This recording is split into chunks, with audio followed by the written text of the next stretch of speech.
PSC tips and ട്രിക്സിലേക്ക് ഏവർക്കും സ്വാഗതം. വരുന്ന LDC 2024, LGS 2024 എക്സാംസിന് വേണ്ടി പ്രിപ്പയർ ചെയ്യുന്നവർക്ക് വേണ്ടിയിട്ടുള്ള സിലബസ് പ്രകാരമുള്ള ഫ്രീ ക്ലാസ്സുകൾ നമ്മുടെ ചാനലിലൂടെ സ്റ്റാർട്ട് ചെയ്തിട്ടുണ്ട്. ഒരു ദിവസം 6 ക്ലാസ്സുകളാണ് നമ്മൾ പ്രൊവൈഡ് ചെയ്യുന്നത്. കാലത്ത് 6 മണിക്ക് SCRT ബേസ് ചെയ്തിട്ടുള്ള ക്ലാസ്, ദെൻ കാലത്ത് 9 മണിക്ക് ഒരു ക്ലാസ്, 12 മണിക്ക് ടോപ്പിക് വൈസ് ആയിട്ട് ഇന്ത്യൻ കോൺസ്റ്റിറ്റ്യൂഷൻ അല്ലെങ്കിൽ അത് കഴിഞ്ഞാൽ എക്കണോമിക്സ് അങ്ങനെ ക്ലാസ്സുകൾ വരുന്നുണ്ട്. ദെൻ 3 മണിക്ക് ഇംഗ്ലീഷ്, മാത്സ്, മലയാളം, അത് ഒരാഴ്ചയിൽ 3 കൂടെ കവറാകുന്ന രീതിയിൽ 2 ദിവസം ഇംഗ്ലീഷ്, 2 ദിവസം മാത്സ്, 2 ദിവസം മലയാളം അങ്ങനെയാണ് പോകുന്നത്. ദെൻ അത് കഴിഞ്ഞ് രാത്രി 8 മണിക്ക് മുൻവർഷ ചോദ്യങ്ങളുടെ മോക്ക് ടെസ്റ്റ് ആണ്. മുൻവർഷ ചോദ്യങ്ങൾ എന്ന് പറയുമ്പോൾ നമ്മൾ കാലത്ത് എന്തൊക്കെ കാര്യങ്ങളാണോ പഠിപ്പിക്കുന്നത് ആ ഭാഗത്ത് നിന്നും 2021 മുതൽ 24 വരെയുള്ള വർഷങ്ങളിൽ PSC ചോദിച്ചിട്ടുള്ള ചോദ്യങ്ങളാണ് നമ്മൾ ചെയ്യുന്നത്. ദെൻ രാത്രി 10:30 എക്സ്പെക്റ്റഡ് കറണ്ട് അഫയേഴ്സിന്റെ ക്ലാസ്, അതിന്റെ കൂട്ടത്തിൽ തന്നെ നമ്മൾ കലാ, കായിക, സാഹിത്യ, സംസ്കാരം എന്ന് പറയുന്ന ഭാഗവും കൂടെ പഠിപ്പിക്കുന്നുണ്ട്. ഓക്കെ, അപ്പോൾ ഇങ്ങനെയാണ് 2 ലൈവും 4 റെക്കോർഡഡ് ക്ലാസ്സും, അങ്ങനെ 6 ക്ലാസ്സുകൾ പ്രൊവൈഡ് ചെയ്യുന്നുണ്ട്. അപ്പോൾ എല്ലാവരും മാക്സിമം ക്ലാസ്സുകൾ കണ്ട് പ്രയോജനപ്പെടുത്തുക, നോട്ട്സ് തയ്യാറാക്കിയിട്ട് പഠിക്കുക. ഓക്കെ, അപ്പോൾ ഇന്നത്തെ ക്ലാസ് എന്ന് പറയുന്നത് നമ്മൾ മൂലകങ്ങളും അവയുടെ വർഗീകരണവും എന്ന് പറയുന്ന ഭാഗം, നമ്മൾ കഴിഞ്ഞ ദിവസം മാറ്റത്തിന്റെ ഘടനയും പഠിച്ചു അല്ലേ. അപ്പോൾ ഇന്നത്തെ ക്ലാസ്സിൽ മൂലകങ്ങളും അവയുടെ വർഗീകരണവും എന്ന് പറയുന്ന ആ ഭാഗം നമ്മൾ SCRT പാഠഭാഗത്തിലൂടെ പഠിക്കാനായിട്ട് പോവാണ്.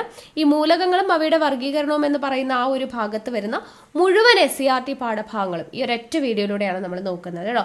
അപ്പോൾ വീഡിയോ കുറച്ച് ലെങ്തി ആയിരിക്കും. അപ്പോൾ നിങ്ങൾക്ക് സമയമുള്ളതിനനുസരിച്ച് ഇരുന്ന് കണ്ട് നോട്ട് തയ്യാറാക്കിയിട്ട് പഠിക്കാം. നമ്മൾ ചെറിയ കുഞ്ഞു വീഡിയോസ് ആയിട്ട് ഇട്ട് പോയി കഴിഞ്ഞാൽ നമുക്ക് ചിലപ്പോൾ പോർഷൻസ് കംപ്ലീറ്റ് ചെയ്യാനായിട്ട് പറ്റത്തില്ല. ഞാൻ പറഞ്ഞു സയൻസ്, അതുപോലെ ഹിസ്റ്ററി, ജോഗ്രഫി, ഇതൊക്കെ ഞാൻ SCRT ബേസ് ചെയ്തും NCERT ബേസ് ചെയ്തിട്ടുമാണ് ക്ലാസ് എടുക്കാനായിട്ട് തീരുമാനിച്ചിട്ടുള്ളത്. അപ്പോൾ ആ ഭാഗങ്ങൾ നമുക്ക് എന്തായാലും കംപ്ലീറ്റ് ആയിട്ട് പഠിക്കണം, കാരണം ആ ഭാഗത്ത് നിന്ന് തന്നെയാണ് ചോദ്യങ്ങൾ നമുക്ക് വരിക. ഓക്കെ, അപ്പോൾ ഇത് നിങ്ങൾ നോട്ട് തയ്യാറാക്കിയിട്ട് തന്നെ പഠിക്കുക. നമ്മുടെ ക്ലാസ്സുകളൊക്കെ എങ്ങനെയുണ്ട് എന്നുള്ളത് നിങ്ങളുടെ ഒരു അഭിപ്രായം ഉണ്ടല്ലോ, അത് താഴെ കമൻ്റ് ആയിട്ട് അറിയിക്കുക. എന്തെങ്കിലും വീഡിയോ ഇഷ്ടമായിട്ടുണ്ടെങ്കിൽ അതെന്തായാലും ലൈക്ക് ചെയ്യുക, മാക്സിമം ഫ്രണ്ട്സിനൊക്കെ ഒന്ന് വീഡിയോസ് ഷെയർ ചെയ്ത് കൊടുക്കുക. ഓക്കെ, അപ്പോൾ ഇന്നത്തെ നമ്മുടെ ക്ലാസ് മൂലകങ്ങളും അവയുടെ വർഗീകരണവുമാണ്. അപ്പോൾ അതുമായി ബന്ധപ്പെട്ട മുഴുവൻ SCRT പാഠഭാഗങ്ങളും നമുക്ക് നോക്കാം. അപ്പോൾ മൂലകങ്ങളും അവയുടെ വർഗീകരണവും എന്ന് പറയുന്ന ഭാഗത്ത് നമുക്ക് ആദ്യം പഠിക്കാനുള്ള ചാപ്റ്റർ എന്ന് പറയുന്നത് 9ാം ക്ലാസ്സിലെ കെമിസ്ട്രി 4ാമത്തെ ചാപ്റ്ററാണ്. പീരിയോഡിക് ടേബിൾ എന്നുള്ളതാണ് ചാപ്റ്ററിൻ്റെ പേര്. ഓക്കെ, അപ്പോൾ നമുക്ക് നോക്കാം. അപ്പോൾ അത് ഇവിടെ കൊടുത്തിട്ടുള്ള ഈ ചിത്രം, ഇതാണ് എന്ത്, പീരിയോഡിക് ടേബിൾ. അതെല്ലാവർക്കും അറിയുന്നതാണ് അല്ലേ. പീരിയോഡിക് ടേബിളിൻ്റെ ചിത്രമാണ് ഇവിടെ കൊടുത്തിട്ടുള്ളത്. ഇനി ഇവിടെ നോക്കുക, ഈ പ്രപഞ്ചത്തിലെ എല്ലാ പദാർത്ഥങ്ങളും മൂലകങ്ങൾ സംയോജിച്ചിട്ടാണ് ഉണ്ടായിരിക്കുന്നത്. നമ്മൾ പഠിച്ചതാണ് അല്ലേ. ഇതുവരെ 120ഓളം മൂലകങ്ങൾ കണ്ടുപിടിക്കപ്പെട്ടിട്ടുണ്ട്. എത്രയാണ്? 120ഓളം മൂലകങ്ങൾ കണ്ടുപിടിക്കപ്പെട്ടിട്ടുണ്ട്. ഇതിൽ 90 മൂലകങ്ങൾ മാത്രമേ പ്രകൃതിയിൽ കണ്ടുവരുന്നുള്ളൂ. ഓക്കെ, 120ഓളം മൂലകങ്ങൾ കണ്ടുപിടിക്കപ്പെട്ടിട്ടുണ്ട്. എത്ര എണ്ണമാണ് പ്രകൃതിയിൽ കണ്ടുവരുന്നത്? 90 മൂലകങ്ങൾ മാത്രമാണ് പ്രകൃതിയിൽ കണ്ടുവരുന്നത്. ബാക്കിയുള്ളവ എന്താണ്? കൃത്രിമ മൂലകങ്ങളാണ്. അപ്പോൾ ഈ മൂലകങ്ങളെ ഉൾപ്പെടുത്തിയ ഒരു പട്ടിക നമ്മുടെ ഫസ്റ്റ് ചാപ്റ്ററിൻ്റെ ഫസ്റ്റ് കൊടുത്തിട്ടുണ്ട് അല്ലേ. ഇത് മൂലക വർഗീകരണത്തിലുള്ള സമഗ്രമായ ഉപാധിയാണ്. ഇതിനെയാണ് പീരിയോഡിക് ടേബിൾ നമ്മൾ പറയുന്നത്. ഓക്കെ, അപ്പോൾ 120ഓളം മൂലകങ്ങൾ കണ്ടുപിടിക്കപ്പെട്ടിട്ടുണ്ട്. 90 മൂലകങ്ങൾ മാത്രമാണ് പ്രകൃതിയിൽ കണ്ടുവരുന്നത്. ബാക്കിയുള്ളവ കൃത്രിമ മൂലകങ്ങളാണ് എന്നുള്ളത് മനസ്സിലാക്കുക. മൂലകങ്ങളുടെ വർഗീകരണത്തിന് വേണ്ടി ഉപയോഗിക്കുന്നതിനെയാണ് പീരിയോഡിക് ടേബിൾ എന്ന് വിളിക്കുന്നത്. ഇത്രയും അറിഞ്ഞല്ലോ. ഇനി നോക്കുക, ഹെൻറി മോസ്ലി തൻ്റെ പരീക്ഷണത്തിലൂടെ മൂലകങ്ങളുടെ ഗുണങ്ങൾ അവയുടെ അറ്റോമിക നമ്പറിനെ ആശ്രയിച്ചിരിക്കുന്നു എന്ന് കണ്ടെത്തി. അപ്പോൾ ഹെൻറി മോസ്ലി കണ്ടെത്തിയത് എന്താണ്? ഹെൻറി മോസ്ലി കണ്ടെത്തിയത് അദ്ദേഹത്തിൻ്റെ പരീക്ഷണത്തിലൂടെ എന്ത് ചെയ്തു? മൂലകങ്ങളുടെ ഗുണങ്ങൾ എന്തിനെ ആശ്രയിച്ചിരിക്കും? അവയുടെ അറ്റോമിക നമ്പറിനെ, ഓക്കെ, അറ്റോമിക നമ്പറിനെ ആശ്രയിച്ചിരിക്കുന്നു എന്ന് കണ്ടെത്തിയത് ആരാണ്?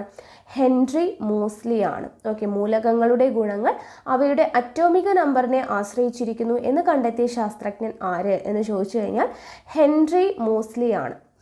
ഇതിൻ്റെ അടിസ്ഥാനത്തിൽ അറ്റോമിക നമ്പർ കൂടി വരുന്ന ക്രമത്തിൽ മൂലകങ്ങളെ ടേബിളിൽ ഉൾപ്പെടുത്തി. ഓക്കെ, എന്ത് ചെയ്തു? ഇതിൻ്റെ അടിസ്ഥാനത്തിൽ അറ്റോമിക നമ്പർ കൂടി വരുന്ന ക്രമത്തിൽ മൂലകങ്ങളെ എന്ത് ചെയ്തു? ടേബിളിൽ ഉൾപ്പെടുത്തി.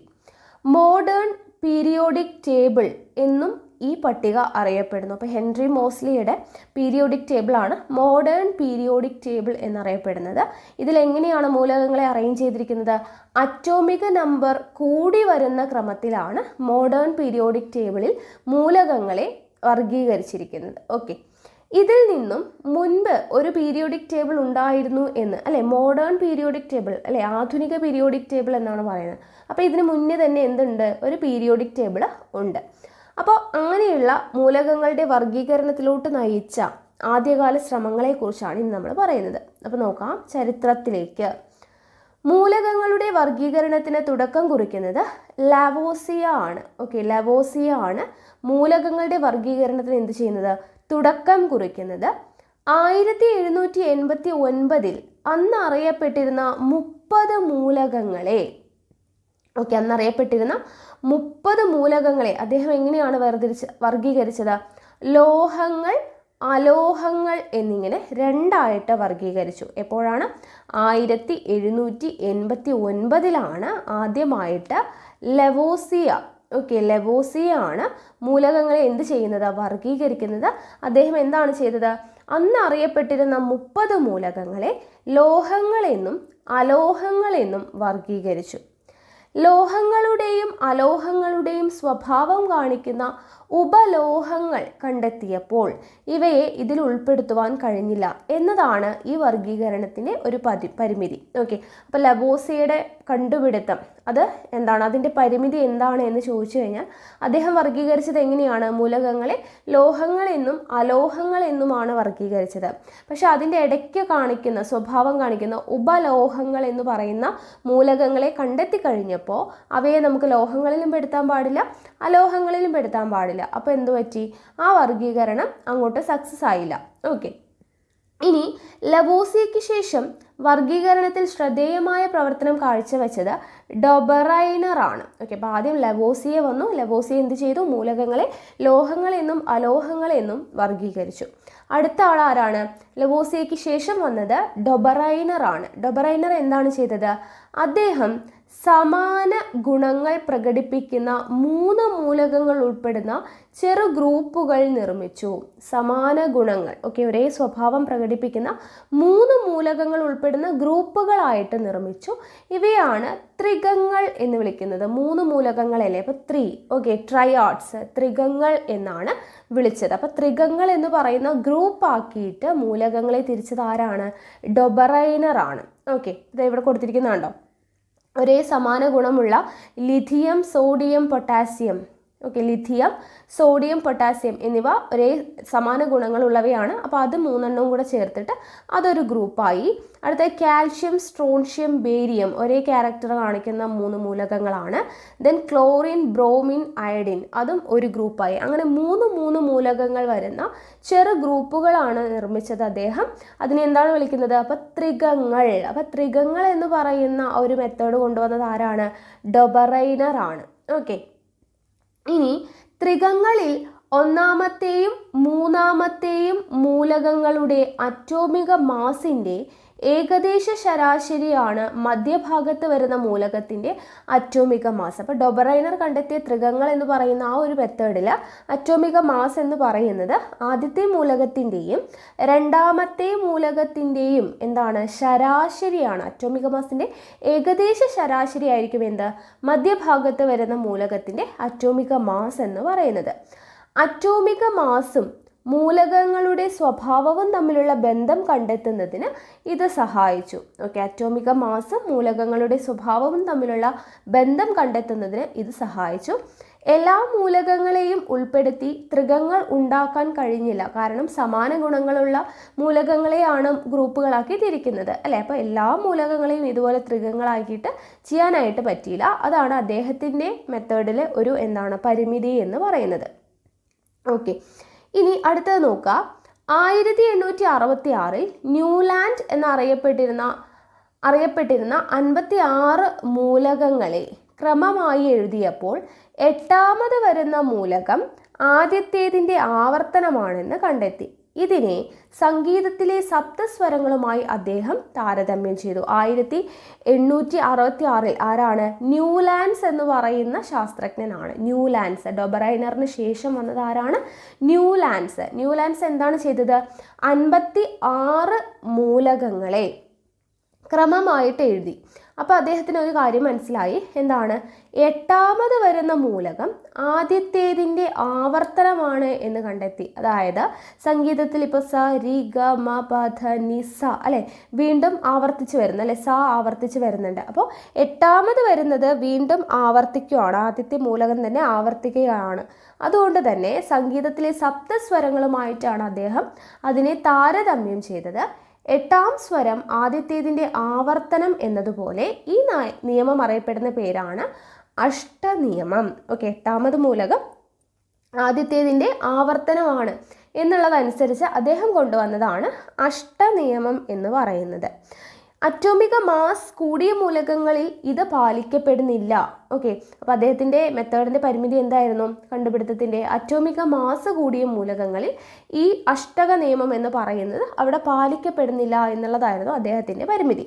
ഇത് എവിടെ കണ്ടോ നോക്കുക. മൂലകം lithium, beryllium, boron, carbon, nitrogen, oxygen, fluorine, ഇങ്ങനെയാണ് പോകുന്നത്. ഓക്കെ, ഇതാണ് അഷ്ടകങ്ങൾ എന്ന് പറയുന്നത്. അപ്പോൾ ഇത് നോക്കുക, അതാണ്. അപ്പോൾ അഷ്ടനിയമം കൊണ്ടുവന്നത് ആരാണ്? ന്യൂലാൻഡ്സ് ആണ്. ത്രികങ്ങൾ എന്ന് പറയുന്ന നിയമം കൊണ്ടുവന്നത് ആരാണ്? ഡൊബ്രൈനർ ആണ്. ലോഹങ്ങളിൽ നിന്നും അലോഹങ്ങളിൽ നിന്നും മൂലകങ്ങളെ വർഗീകരിച്ചത് ആരാണ്? ലവോസിയെ ആണ്. ഓക്കെ, അപ്പോൾ അതൊക്കെ മനസ്സിലായല്ലോ. ഇനി അടുത്തത് നോക്കുക, വർഗീകരണം പട്ടികയിലൂടെ.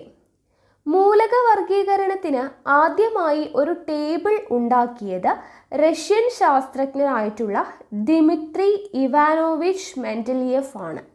അപ്പോൾ ഈ ഒരു ഭാഗം മൂലകങ്ങളും അവയുടെ വർഗീകരണവും എന്ന് പറയുന്നത് നമ്മൾ ഓൾറെഡി ഒരു ക്ലാസ് റൂം സെഷനായിട്ട് ചെയ്തിട്ടിട്ടുണ്ട്. അവിടെ വളരെ ഡീറ്റെയിൽഡ് ആയിട്ട് തന്നെ ഇത് എക്സ്പ്ലെയിൻ ചെയ്ത് പറഞ്ഞിട്ടുണ്ട്. അപ്പോൾ അത് കാണാത്തവരുണ്ടെങ്കിൽ അതിൻ്റെ ലിങ്ക് ഞാൻ താഴെ കൊടുക്കാം. ആ ക്ലാസ് കൂടെ ഒന്ന് കണ്ടു നോക്കുക. അപ്പോൾ നിങ്ങൾക്ക് അത് കുറച്ചുകൂടെ ക്ലിയർ ആയിക്കോളും. ഓക്കെ ആണല്ലോ. അപ്പോൾ നോക്കുക, മൂലക വർഗീകരണത്തിന് ആദ്യമായിട്ട് ഒരു ടേബിൾ ഉണ്ടാക്കിയത് ആരാണ് എന്ന് ചോദിച്ചു കഴിഞ്ഞാൽ ദിമിത്രി ഇവാനോവിച്ച് മെൻഡലിയേഫ് ആണ്. പീരിയോഡിക് ടേബിളിൻ്റെ പിതാവ് എന്ന പേരിലാണ് മെൻഡലിയേഫ് പിൽക്കാലത്ത് അറിയപ്പെട്ടത്. അപ്പോൾ പീരിയോഡിക് ടേബിളിൻ്റെ പിതാവ് ആരാണ്? മെൻഡലിയേഫ് ആണ്. ഓക്കെ, പീരിയോഡിക് ടേബിളിൻ്റെ പിതാവ് എന്ന പേരിൽ അറിയപ്പെടുന്നത് മെൻഡലിയേഫ് ആണ്. മൂലക വർഗീകരണത്തിൻ്റെ ചരിത്ര വഴികളിൽ നാഴികക്കല്ലായി മാറിയ പീരിയോഡിക് ടേബിൾ നിർമ്മിക്കുമ്പോൾ 63 മൂലകങ്ങളാണ് ഉണ്ടായിരുന്നത്. ഓക്കെ, പീരിയോഡിക് ടേബിൾ ആദ്യമായിട്ട് നിർമ്മിക്കുമ്പോൾ 63 മൂലകങ്ങളാണ് ഉണ്ടായിരുന്നത്. ഈ മൂലകങ്ങളെ മെൻഡലിയേഫ് എന്ത് ചെയ്തു? അറ്റോമിക മാസ് കൂടി വരുന്ന ക്രമത്തിൽ പട്ടികയിൽ വിന്യസിച്ചു. അപ്പോൾ മെൻഡലിയേഫ് പീരിയോഡിക് ടേബിൾ എങ്ങനെയാണ് മൂലകങ്ങളെ അറേഞ്ച് ചെയ്തത്? അറ്റോമിക മാസ് കൂടി വരുന്ന ക്രമത്തിലാണ്. ഇതിൽ ഓരോ പോയിന്റും ഇമ്പോർട്ടൻ്റ് ആണ് കേട്ടോ. അറ്റോമിക മാസ് കൂടി വരുന്ന ക്രമത്തിലാണ് മൂലകങ്ങളെ മെൻഡലിയേഫ് എന്ത് ചെയ്തത്? വർഗീകരിച്ചത്. ഇങ്ങനെ വിന്യസിക്കുമ്പോൾ മൂലകങ്ങളുടെ ഭൗതിക രാസഗുണങ്ങൾ ക്രമമായ ഇടവേളകളിൽ ആവർത്തിക്കുന്നതായിട്ട് മെൻഡലിയേഫ് കണ്ടെത്തി. ഇതിൻ്റെ അടിസ്ഥാനത്തിലാണ് പീരിയോഡിക് നിയമം ആവിഷ്കരിക്കുന്നത്. ഓക്കെ, അപ്പോൾ അറ്റോമിക മാസ് കൂടി വരുന്ന ക്രമത്തിൽ മെൻഡലിയേഫ് വർഗീകരിച്ചപ്പോൾ എന്ത് കണ്ടുപിടിച്ചു? മൂലകങ്ങളുടെ ഭൗതിക രാസഗുണങ്ങൾ ക്രമമായ ഇടവേളകളിൽ എന്ത് ചെയ്യുന്നുണ്ട്? ആവർത്തിക്കുന്നു എന്ന് അദ്ദേഹം കണ്ടെത്തി. അതിൻ്റെ അടിസ്ഥാനത്തിലാണ് അദ്ദേഹം പീരിയോഡിക് നിയമം ആവിഷ്കരിക്കുന്നത്. അപ്പോൾ മെൻഡലിയേഫിൻ്റെ പീരിയോഡിക് നിയമം എന്താണെന്നുള്ളത് നോക്കുക. മൂലകങ്ങളുടെ രാസഗുണങ്ങളും ഭൗതിക ഗുണങ്ങളും അവയുടെ അറ്റോമിക മാസിൻ്റെ ആവർത്തന ഫലങ്ങളാണ്. ഇതാണ് അദ്ദേഹത്തിൻ്റെ പീരിയോഡിക് നിയമം എന്ന് പറയുന്നത്. മൂലകങ്ങളുടെ രാസഗുണങ്ങളും ഭൗതിക ഗുണങ്ങളും എന്താണ്? അവയുടെ അറ്റോമിക മാസിൻ്റെ ആവർത്തന ഫലങ്ങളാണ് എന്നാണ് പറഞ്ഞത്. ഓക്കെ, അപ്പോൾ ഇതാണ് ആദ്യത്തെ പീരിയോഡിക് ടേബിൾ എന്ന് പറയുന്നത്. ഇതേവിടെ ചിത്രം കൊടുത്തിട്ടുണ്ട്. ഇനി മെൻഡലിയേഫ് പീരിയോഡിക് ടേബിളിൻ്റെ മേന്മകൾ എന്തൊക്കെയാണ്? വളരെയധികം ഇമ്പോർട്ടൻ്റ് ആണ്. മെൻഡലിയേഫ് പീരിയോഡിക് ടേബിളിൻ്റെ മേന്മകൾ എന്ന് പറയുന്നത്, ഒന്ന്, സമാന ഗുണമുള്ള മൂലകങ്ങളെ ഒരേ ഗ്രൂപ്പിൽ ഉൾപ്പെടുത്തി മൂലകങ്ങളെ വർഗീകരിച്ചു. ഇത് രസതന്ത്ര പഠനം എളുപ്പമാക്കി. ഓക്കെ, സമാന ഗുണമുള്ള മൂലകങ്ങളെയെല്ലാം ഒരേ ഗ്രൂപ്പിൽ ഉൾപ്പെടുത്തി. അപ്പോൾ അതുകൊണ്ട് തന്നെ രസതന്ത്ര പഠനം എളുപ്പമാക്കി. അതാണ് ഒന്നാമത്തെ മേന്മ. രണ്ടാമത്, ചില മൂലകങ്ങൾ അറ്റോമിക മാസുകളുടെ ആരോഹണക്രമം കൃത്യമായി പാലിച്ചില്ല. ഇതിന് കാരണം അറ്റോമിക മാസ് നിർണയത്തിലെ അപാകതയാണ് എന്ന് അദ്ദേഹം സൂചിപ്പിച്ചു. പിന്നീട് അറ്റോമിക മാസ് പുനർനിർണയിക്കുന്നതിന് ഇത് കാരണമാവുകയും ചെയ്തു. ഓക്കെ, അപ്പം അറ്റോമിക മാസ് പുനർനിർണയിക്കുന്നതിന് കാരണമായി അദ്ദേഹത്തിൻ്റെ കണ്ടുപിടുത്തം. അതായത് ചില മൂലകങ്ങൾ എന്താണ്, അറ്റോമിക മാസുകളുടെ ആരോഹണക്രമം കൃത്യമായി പാലിച്ചിരുന്നില്ല. അതുകൊണ്ട് തന്നെ ഇതിന് കാരണം അറ്റോമിക മാസ് നിർണയത്തിലെ അപാകതയാണ് എന്ന് അദ്ദേഹം സൂചിപ്പിക്കുകയും പിന്നീട് അറ്റോമിക മാസ് പുനർനിർണയിക്കുന്നതിന് കാരണമാവുകയും ചെയ്തു. അതൊരു മേന്മയാണ്. അടുത്ത അതിന് ഉദാഹരണം കൊടുത്തിട്ടുണ്ട്, നോക്കുക. ബെറീലിയത്തിൻ്റെ അറ്റോമിക മാസ് 14 നിന്ന് എത്രയായി, 9 പുനർനിർണയിച്ചു. അതും ഒരു മേന്മയാണ്. അടുത്തത്, കണ്ടെത്തപ്പെടാനുള്ള ഏതാനും മൂലകങ്ങൾക്ക് സ്ഥാനമൊഴിച്ചിടുകയും അവയുടെ ഗുണങ്ങൾ പ്രവചിക്കുകയും ചെയ്തു. ഓക്കെ, ഇനിയും കണ്ടെത്താനായിട്ടുള്ള മൂലകങ്ങളുണ്ട്. അപ്പോൾ അതുകൊണ്ട് തന്നെ അവയ്ക്ക് വേണ്ടിയിട്ടുള്ള സ്ഥാനമൊഴിച്ചിടുകയും അവയുടെ ഗുണങ്ങൾ പ്രവചിക്കുകയും ചെയ്തു. ഓക്കെ, അപ്പോൾ മൂലകങ്ങൾക്ക് വേണ്ടിയിട്ട് ചില സ്ഥാനങ്ങളൊക്കെ ഇതേ ഇവിടെ കണ്ടോ, ഒഴിഞ്ഞു കിടക്കുന്നുണ്ടോ. അപ്പോൾ ചില മൂലകങ്ങൾക്കുള്ള സ്ഥാനം ഒഴിഞ്ഞിടുകയും അവയുടെ ഗുണങ്ങൾ അദ്ദേഹം പ്രവചിക്കുകയും ചെയ്തു. അപ്പോൾ ഇതെല്ലാമാണ് മെൻഡലീഫിൻ്റെ പീരിയോഡിക് ടേബിളിൻ്റെ മേന്മകൾ എന്ന് പറയുന്നത്. ഇനി മെൻഡലീഫ് പീരിയോഡിക് ടേബിളിൻ്റെ പരിമിതികൾ എന്തൊക്കെയാണെന്ന് ചോദിച്ചു കഴിഞ്ഞാൽ, ഒന്ന്, ഗുണങ്ങളിൽ വളരെയധികം വ്യത്യാസമുള്ള മൂലകങ്ങളെ ഒരേ ഗ്രൂപ്പിൽ ഉൾപ്പെടുത്തി. നേരത്തെ പറഞ്ഞു സമാന ഗുണങ്ങളുള്ള മൂലകങ്ങളെ ഒരേ ഗ്രൂപ്പിൽ ഉൾപ്പെടുത്തി, പക്ഷേ എല്ലാ മൂലകങ്ങൾക്കും സമാന ഗുണം വരില്ല, അല്ലേ? അപ്പോൾ ഗുണങ്ങളിൽ വളരെയധികം വ്യത്യാസമുള്ള മൂലകങ്ങളും എന്തിൽ വരാൻ തുടങ്ങി, ഒരേ ഗ്രൂപ്പിൽ വരാൻ തുടങ്ങി. ഉദാഹരണം, സോഡിയം, പൊട്ടാസ്യം മുതലായ മൃദുലോഹങ്ങളോടൊപ്പം കോപ്പർ, സിൽവർ മുതലായ കാഠിന്യം കൂടിയ ലോഹങ്ങളെയും ഉൾപ്പെടുത്തി. സോഡിയം, പൊട്ടാസ്യം എന്ന് പറയുന്നത് മൃദുലോഹങ്ങളാണ്. അവയോടൊപ്പം തന്നെ ആര് വന്നു, കാഠിന്യം കൂടിയ ലോഹങ്ങളായിട്ടുള്ള കോപ്പർ, സിൽവർ എല്ലാം വരാൻ തുടങ്ങി. ഓക്കെ, അടുത്ത ഒരു പരിമിതി എന്ന് പറയുന്നത്, ഹൈഡ്രജൻ എന്ന് പറയുന്ന മൂലകത്തിന് കൃത്യമായ സ്ഥാനം നൽകാൻ കഴിഞ്ഞില്ല. ഹൈഡ്രജൻ എന്ന് പറയുന്ന മൂലകത്തിന് കൃത്യമായിട്ടൊരു സ്ഥാനം നൽകാൻ കഴിഞ്ഞില്ല. ലിഥിയം, സോഡിയം, പൊട്ടാസ്യം മുതലായ ലോഹങ്ങളോടൊപ്പം അലോഹമായ ഹൈഡ്രജന് സ്ഥാനം നൽകി. അപ്പോൾ ലിഥിയം, സോഡിയം, പൊട്ടാസ്യം എന്നൊക്കെ പറയുന്നത് ലോഹങ്ങളാണ്. ഹൈഡ്രജൻ ആരുടെ കൂടെ വന്നു, ഈ ലോഹങ്ങളുടെ കൂടെയാണ് വന്നത്. ഹൈഡ്രജൻ എന്ന് പറയുന്നത് ഒരു അലോഹമാണല്ലോ.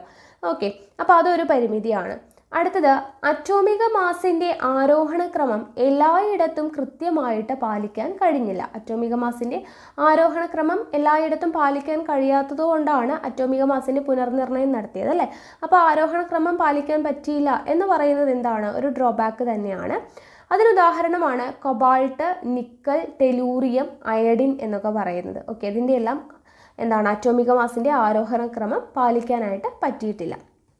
ഇത്രയും മനസ്സിലായല്ലോ. അപ്പോൾ മെൻഡലീഫ് പീരിയോഡിക് ടേബിളിൻ്റെ പരിമിതിയും മേന്മയും നമ്മൾ പഠിച്ചു കഴിഞ്ഞു. ഇനി ഗ്രൂപ്പും പീരിയഡും നോക്കുക. പീരിയോഡിക് ടേബിളിൽ കുത്തനെയുള്ള കോളങ്ങളെയാണ് നമ്മൾ എന്തെന്ന് വിളിക്കുക, ഗ്രൂപ്പുകൾ എന്ന് വിളിക്കുന്നത്. ഗ്രൂപ്പുകളിലെ മൂലകങ്ങൾ രാസഭൗതിക സ്വഭാവങ്ങളിൽ സമാനത പ്രകടിപ്പിക്കുന്നു. വിലങ്ങനെയുള്ള കോളങ്ങളാണ് പീരീഡുകൾ എന്ന് വിളിക്കുന്നത്. കുത്തനെയുള്ള കോളങ്ങൾ എന്താണ്, ഗ്രൂപ്പുകൾ എന്നും വിലങ്ങനെയുള്ള കോളങ്ങളാണ് പീരീഡുകൾ എന്ന് വിളിക്കുന്നത്. ഓക്കെ, കുത്തനെയുള്ളത് ഗ്രൂപ്പും വിലങ്ങനെയുള്ളത് എന്താണ്, പീരീഡ് എന്നാണ് വിളിക്കുന്നത്. ഇനി അടുത്തത്, ആധുനിക പീരിയോഡിക് നിയമം. 1869 മെൻഡലീഫ് പീരിയോഡിക് ടേബിൾ തയ്യാറാക്കുമ്പോൾ ആറ്റം ഘടനയെക്കുറിച്ചോ ആറ്റത്തിലെ മൗലിക കണങ്ങളെക്കുറിച്ചോ വ്യക്തമായ ധാരണ രൂപപ്പെട്ടിരുന്നില്ല, അല്ലെ? 1869 മെൻഡലീഫ് പീരിയോഡിക് ടേബിളിൽ മൂലകങ്ങളുടെ അറ്റോമിക മാസിൻ്റെ ആരോഹണ ക്രമത്തിൽ മൂലകങ്ങളെ അറേഞ്ച് ചെയ്തു. സമാന ഗുണങ്ങളുള്ള മൂലകങ്ങളെ ഒരു ഗ്രൂപ്പിൽ ഉൾപ്പെടുത്തി. ഇതൊക്കെയാണ് ചെയ്തത്. പക്ഷേ ആറ്റം ഘടനയെക്കുറിച്ചോ അല്ലെങ്കിൽ ആറ്റത്തിലെ മൗലിക കണങ്ങളെക്കുറിച്ചോ ഒരു ധാരണയും തന്നെ ഉണ്ടായിരുന്നില്ല. അപ്പോൾ മോസ്ലി തൻ്റെ എക്സ്റേ ഡിഫ്രാക്ഷൻ പരീക്ഷണത്തിലൂടെ മൂലകങ്ങൾക്ക് എന്ത് ചെയ്തു, ക്രമ നമ്പർ നൽകി. മോസ്ലി തൻ്റെ എക്സ്റേ ഡിഫ്രാക്ഷൻ പരീക്ഷണത്തിലൂടെ മൂലകങ്ങൾക്ക് ക്രമ നമ്പർ നൽകി. ഇതിനെയാണ് അറ്റോമിക നമ്പർ എന്ന് വിളിക്കുന്നത്. ഇതിൻ്റെ അടിസ്ഥാനത്തിൽ പീരിയോഡിക് നിയമം പരിഷ്കരിച്ചു. മുന്നേ ഉണ്ടായിരുന്ന പീരിയോഡിക് നിയമത്തെ എന്ത് ചെയ്തു, മോസ്ലി പരിഷ്കരിച്ചു. മൂലകങ്ങളുടെ രാസഗുണങ്ങളും ഭൗതിക ഗുണങ്ങളും അവയുടെ അറ്റോമിക നമ്പറിൻ്റെ ആവർത്തന ഫലങ്ങളാണ് എന്നാക്കി. നേരത്തെ അറ്റോമിക മാസിൻ്റെ എന്നായിരുന്നു, പിന്നീട് അത് എന്തായിട്ട് മാറി, അറ്റോമിക നമ്പറിൻ്റെ ആവർത്തന ഫലങ്ങളാണ് എന്ന് പരിഷ്കരിച്ചു. ഓക്കെ, ദേ ഇവിടെ പീരിയോഡിക് ടേബിൾ കൊടുത്തിട്ടുണ്ട്, ജസ്റ്റ് ഒന്ന് നോക്കുക. ഇനി ഇവിടെ ആധുനിക പീരിയോഡിക് ടേബിൾ പരിശോധിച്ച് കഴിഞ്ഞ് എഴുതാനുള്ള കുറച്ച് ചോദ്യങ്ങൾ നമുക്ക് തന്നിട്ടുണ്ട്. അപ്പോൾ ആധുനിക പീരിയോഡിക് ടേബിൾ നിങ്ങൾ നന്നായിട്ടൊന്ന് നിരീക്ഷിക്കുക. അതിനുശേഷം ഈ ചോദ്യം ഒന്ന് നോക്കുക. ആകെ പീരീഡുകളുടെ എണ്ണം എന്ന് പറയുന്നത് എത്രയാണ് എന്നുള്ളത് നമുക്ക് എണ്ണി നോക്കിയാൽ കിട്ടും. 1 2 3 4 5 6 7 അല്ലേ? അപ്പോൾ 7 വരുന്നത്. ഓക്കെ, ആകെ പീരീഡുകളുടെ എണ്ണം എത്രയാണ്? 7. ഏറ്റവും ചെറിയ പീരീഡ് ഏതാണ്? ഒന്നാമത്തെ പീരീഡാണ്. മൂന്നാം പീരീഡിലുള്ള മൂലകങ്ങളുടെ എണ്ണം മൂന്നാമത്തെ പീരീഡിലുള്ള മൂലകങ്ങളുടെ എണ്ണം എത്രയാണ്? 8. ഓക്കെ, 8. ദെൻ ആകെ ഗ്രൂപ്പുകളുടെ എണ്ണം എത്രയാണ്? 18. ആകെ ഗ്രൂപ്പുകളുടെ എണ്ണം എത്രയാണ്? 18 ഗ്രൂപ്പുകളാണ് ഉള്ളത്. ഓക്കെ, അപ്പോൾ അത് ഒന്ന് ഫില്ല് ചെയ്യുക. ഇനി അടുത്തത് നോക്കുക. ഇലക്ട്രോൺ വിന്യാസവും പീരിയോഡിക് ടേബിളിലെ സ്ഥാനവും. അതായത് ഒരു മൂലകത്തെക്കുറിച്ച് എന്തെല്ലാം വസ്തുതകളാണ് നമുക്ക് പീരിയോഡിക് ടേബിളിൽ നിന്ന് മനസ്സിലാക്കാൻ കഴിയുക എന്നുള്ളതാണ് ഇവിടെ പറഞ്ഞിട്ടുള്ളത്. അതിന് ഒരു എക്സാമ്പിളായിട്ട് കാർബൺ നമുക്ക് തന്നിട്ടുണ്ട്. കാർബണിൻ്റെ പേര്, പ്രതീകം, ഓക്കെ, അറ്റോമിക നമ്പർ, ഇലക്ട്രോൺ വിന്യാസം, ഇതെല്ലാം നമുക്ക് പീരിയോഡിക് ടേബിൾ നോക്കിയാലും മനസ്സിലാക്കാൻ പറ്റും അല്ലേ? അപ്പോൾ പേരെന്ന് പറയുന്നത് എന്താണ്? കാർബൺ ആണ്. അത് നമുക്ക് അവിടെ എഴുതിയിട്ടുള്ളത് കൊണ്ട് നമുക്കത് പീരിയോഡിക് ടേബിൾ നോക്കിയാൽ കാർബൺ എന്നുള്ള പേര് കിട്ടും. പ്രതീകം എന്താണ്? കാർബണിൻ്റെ താഴെ കൊടുത്തിട്ടുള്ളത് സി എന്നാണ് അല്ലേ? അപ്പോൾ കാർബണിൻ്റെ പ്രതീകം എന്ന് പറയുന്നത് സി ആണ്. പേരെന്താണ്? പേര് കാർബൺ, പ്രതീകം എന്താണ്? സി ആണ്. അത് നമുക്ക് പീരിയോഡിക് ടേബിൾ നോക്കിയാൽ മനസ്സിലാക്കാൻ പറ്റുന്നതാണ്. ഇത് കണ്ടോ, 6 അല്ലേ? കാർബൺ, സി കാർബൺ എന്ന് പറഞ്ഞ് കൊടുത്തിട്ടുണ്ട്. അപ്പോൾ 6 എന്ന് പറയുന്നത് എന്താണ്? മുകളിൽ കൊടുത്തിരിക്കുന്നത് സിയുടെ മുകളിൽ 6 എന്ന് പറഞ്ഞിട്ട് കണ്ടോ, അതെന്താണ്? അത് അറ്റോമിക നമ്പറാണ്. അപ്പോൾ അറ്റോമിക നമ്പർ നമുക്ക് 6 എന്ന് കിട്ടി. അതിൻ്റെ താഴെ 2 4 എന്ന് പറഞ്ഞ് കൊടുത്തിട്ടുണ്ട്. അതെന്താണ്? ഇലക്ട്രോൺ വിന്യാസമാണ്. അപ്പോൾ ഇത്രയും കാര്യങ്ങളാണ് നമുക്ക് ഈ ഒരു പീരിയോഡിക് ടേബിളിലെ കാർബൺ നോക്കിക്കഴിഞ്ഞാൽ അറിയാൻ പറ്റുക അല്ലേ? കാർബൺ എന്നാണ് പേര്, പ്രതീകം 6 ആണ്, പ്രതീകം സി ആണ്, അറ്റോമിക നമ്പർ 6 ആണ്, ഇലക്ട്രോൺ വിന്യാസം 2 4.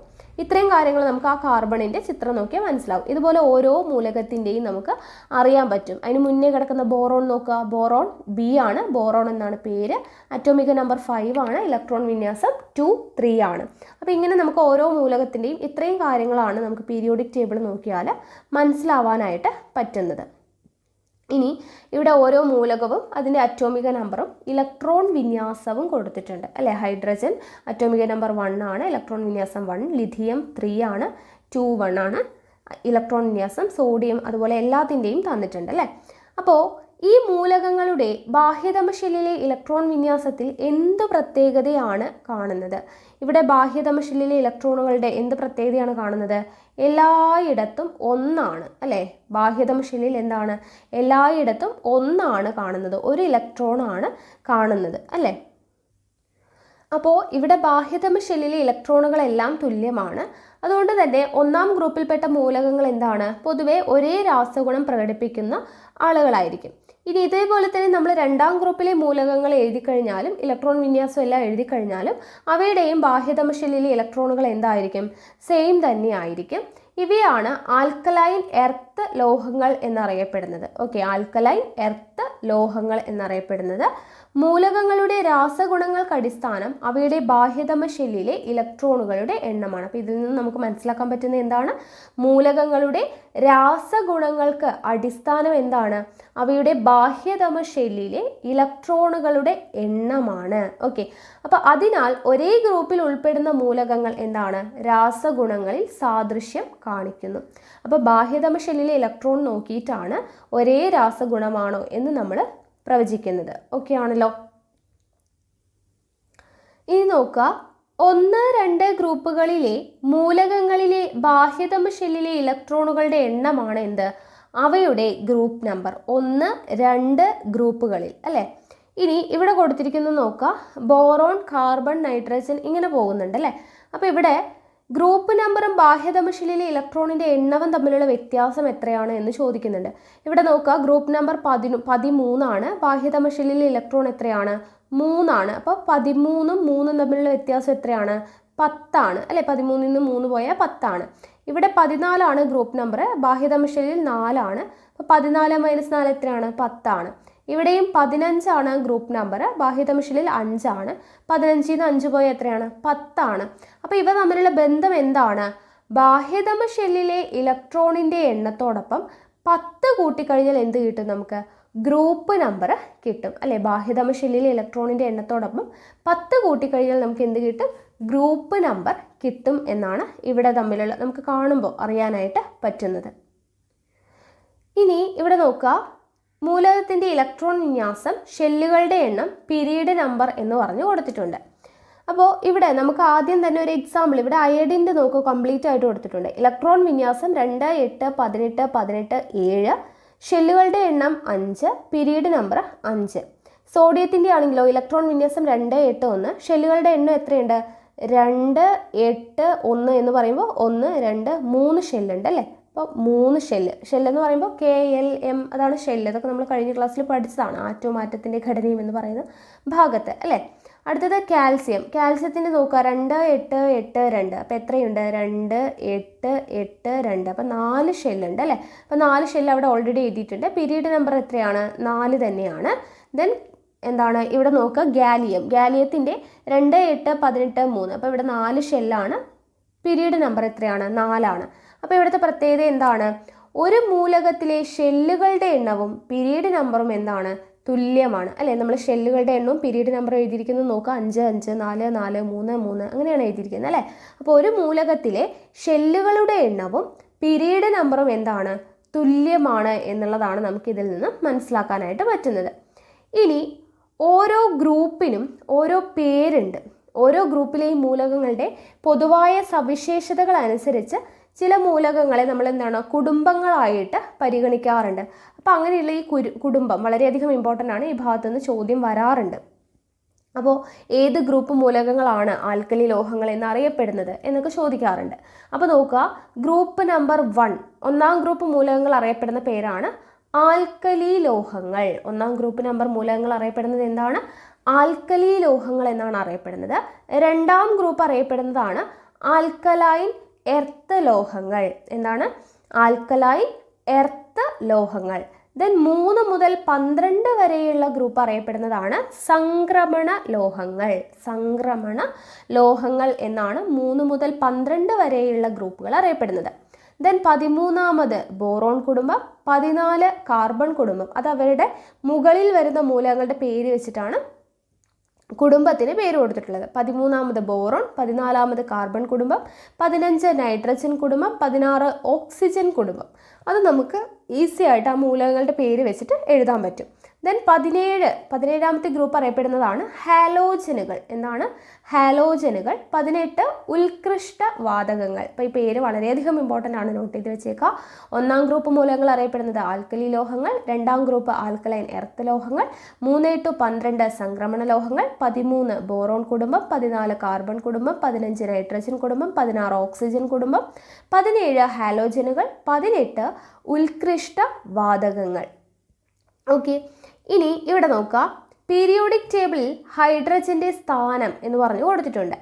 പീരിയോഡിക് ടേബിളിലെ ഹൈഡ്രജൻ്റെ സ്ഥാനം ഇപ്പോഴും ചർച്ചയ്ക്ക് വിഷയമാണ്.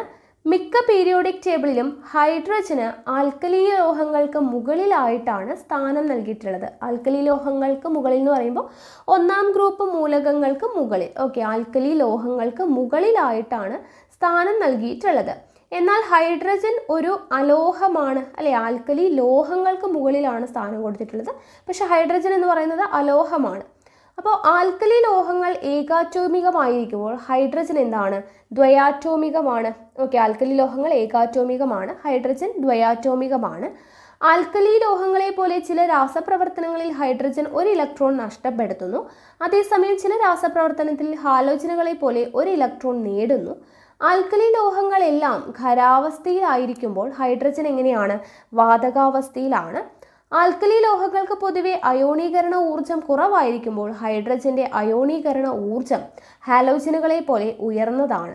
ഏറ്റവും കുറഞ്ഞ അളവിൽ കണ്ടുവരുന്ന വാതകം റഡോൺ ആണ്. ഓക്കെ, അപ്പോൾ ഹൈഡ്രജൻ എന്ന് പറയുന്നത്, ഹൈഡ്രജൻ്റെ സ്ഥാനം ഇപ്പോഴും ഒരു പ്രശ്നമാണ്. നമ്മൾ ആൽക്കലി ലോഹങ്ങളുടെ, അതായത് ഒന്നാമത്തെ ഗ്രൂപ്പിൻ്റെ മുകളിലായിട്ടാണ് ഹൈഡ്രജന് സെപ്പറേറ്റ് ഒരു കോളം കൊടുത്തിട്ട് അവിടെ ഇരുത്തിയിട്ടുണ്ട്. പക്ഷേ അതെന്താണ്, ഹൈഡ്രജൻ ആൽക്കലി ലോഹങ്ങളെ പോലെയല്ല, ക്യാരക്ടറിൽ എന്തുണ്ട്, ഡിഫറൻസ് ഉണ്ട്. അതൊന്ന് മനസ്സിലാക്കി വെക്കുക. ഇനി അടുത്തതാണ് പ്രാതിനിധ്യ മൂലകങ്ങൾ. ഓക്കെ, റെപ്രസെൻറ്റേറ്റീവ് എലമെൻറ്റ്സ് എന്ന് പറയുന്നത് എന്താണിത്? പീരിയോഡിക് ടേബിളിലെ 1, 2 ഗ്രൂപ്പുകളിലെയും 13 മുതൽ 18 വരെയുമുള്ള ഗ്രൂപ്പുകളിലെയും മൂലകങ്ങൾ പരിശോധിക്കൂ. ഇവയിൽ നമുക്ക് പരിചയമുള്ളവയുണ്ടോ എന്നാണ് ചോദിക്കുന്നത്.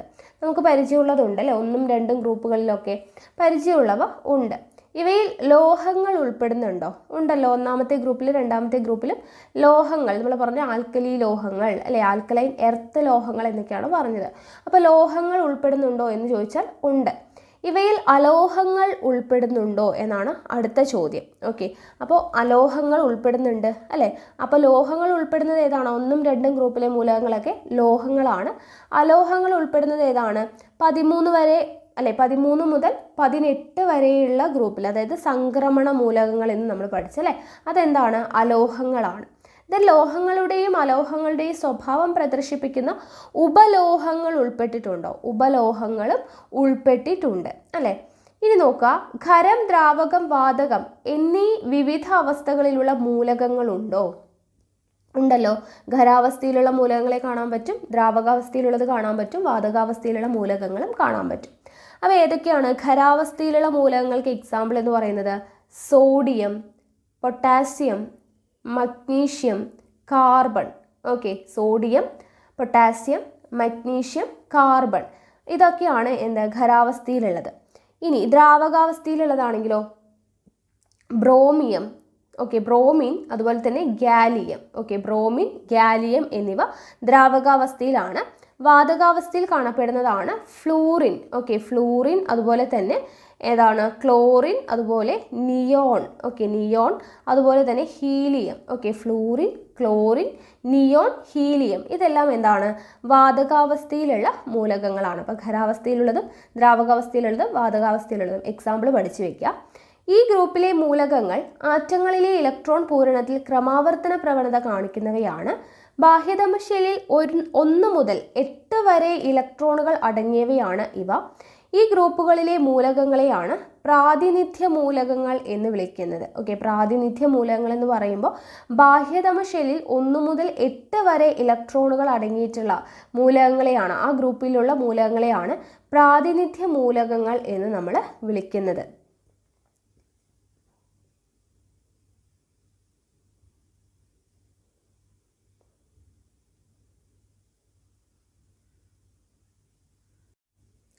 അടുത്തത് ഉത്കൃഷ്ടവാതകങ്ങൾ.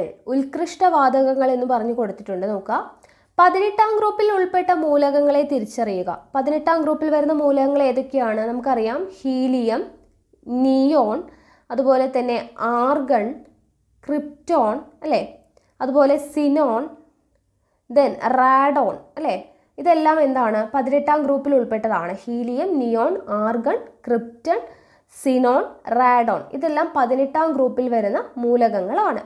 അവയുടെ ഇലക്ട്രോൺ വിന്യാസം എഴുതി നോക്കൂ എന്ന് പറഞ്ഞിട്ടുണ്ട്. ഇപ്പോൾ ഇലക്ട്രോൺ വിന്യാസം നമുക്കറിയാം എഴുതാൻ അല്ലേ. ഹീലിയത്തിൻ്റെ അറ്റോമിക് നമ്പർ 2 ആണ്. സോ ഇലക്ട്രോൺ വിന്യാസം എന്താണ്? 2 തന്നെയാണ് വരിക. നിയോണിൻ്റെ വരുമ്പോൾ എന്താണ്? 10 ആണ് വരിക അല്ലേ. അപ്പോൾ അതിൻ്റെ ഇലക്ട്രോൺ വിന്യാസം 2, 8 ആണ്. ആർഗണിൻ്റെ എത്രയാണ്? 18 ആണ്. അപ്പോൾ എത്ര വരും? 2, 8, 8 എന്ന് വരും. അത് നമുക്ക് അറിയുന്നതാണ് അല്ലേ, എഴുതാനായിട്ട് നമുക്ക് അറിയുന്നതാണ്. ക്രിപ്റ്റൺ, അതുപോലെ തന്നെ എല്ലാം നമുക്ക് എഴുതാൻ അറിയാം. ഇനി ഹീലിയം ഒഴികെ എല്ലാ മൂലകങ്ങൾക്കും എത്രയാണ് ബാഹ്യതമശൈലിയിൽ എത്ര ഇലക്ട്രോൺ വീതമാണ് ഉള്ളത്? എത്ര ഇലക്ട്രോൺ വീതമാണ്? നമ്മൾ ഹീലിയത്തിൻ്റെ മാത്രം അറ്റോമിക് നമ്പർ 2 ആയതുകൊണ്ട് ഇലക്ട്രോൺ വിന്യാസം എഴുതുമ്പോൾ എന്ത് വരും? 2 എന്ന് വരും. ബാക്കിയുള്ള, അതായത് നിയോണിൻ്റെ 2, 8 ആണ്, 10 വരുന്നത് കൊണ്ട്. ആർഗണിൻ്റെ 2, 8, 8 ആണ്.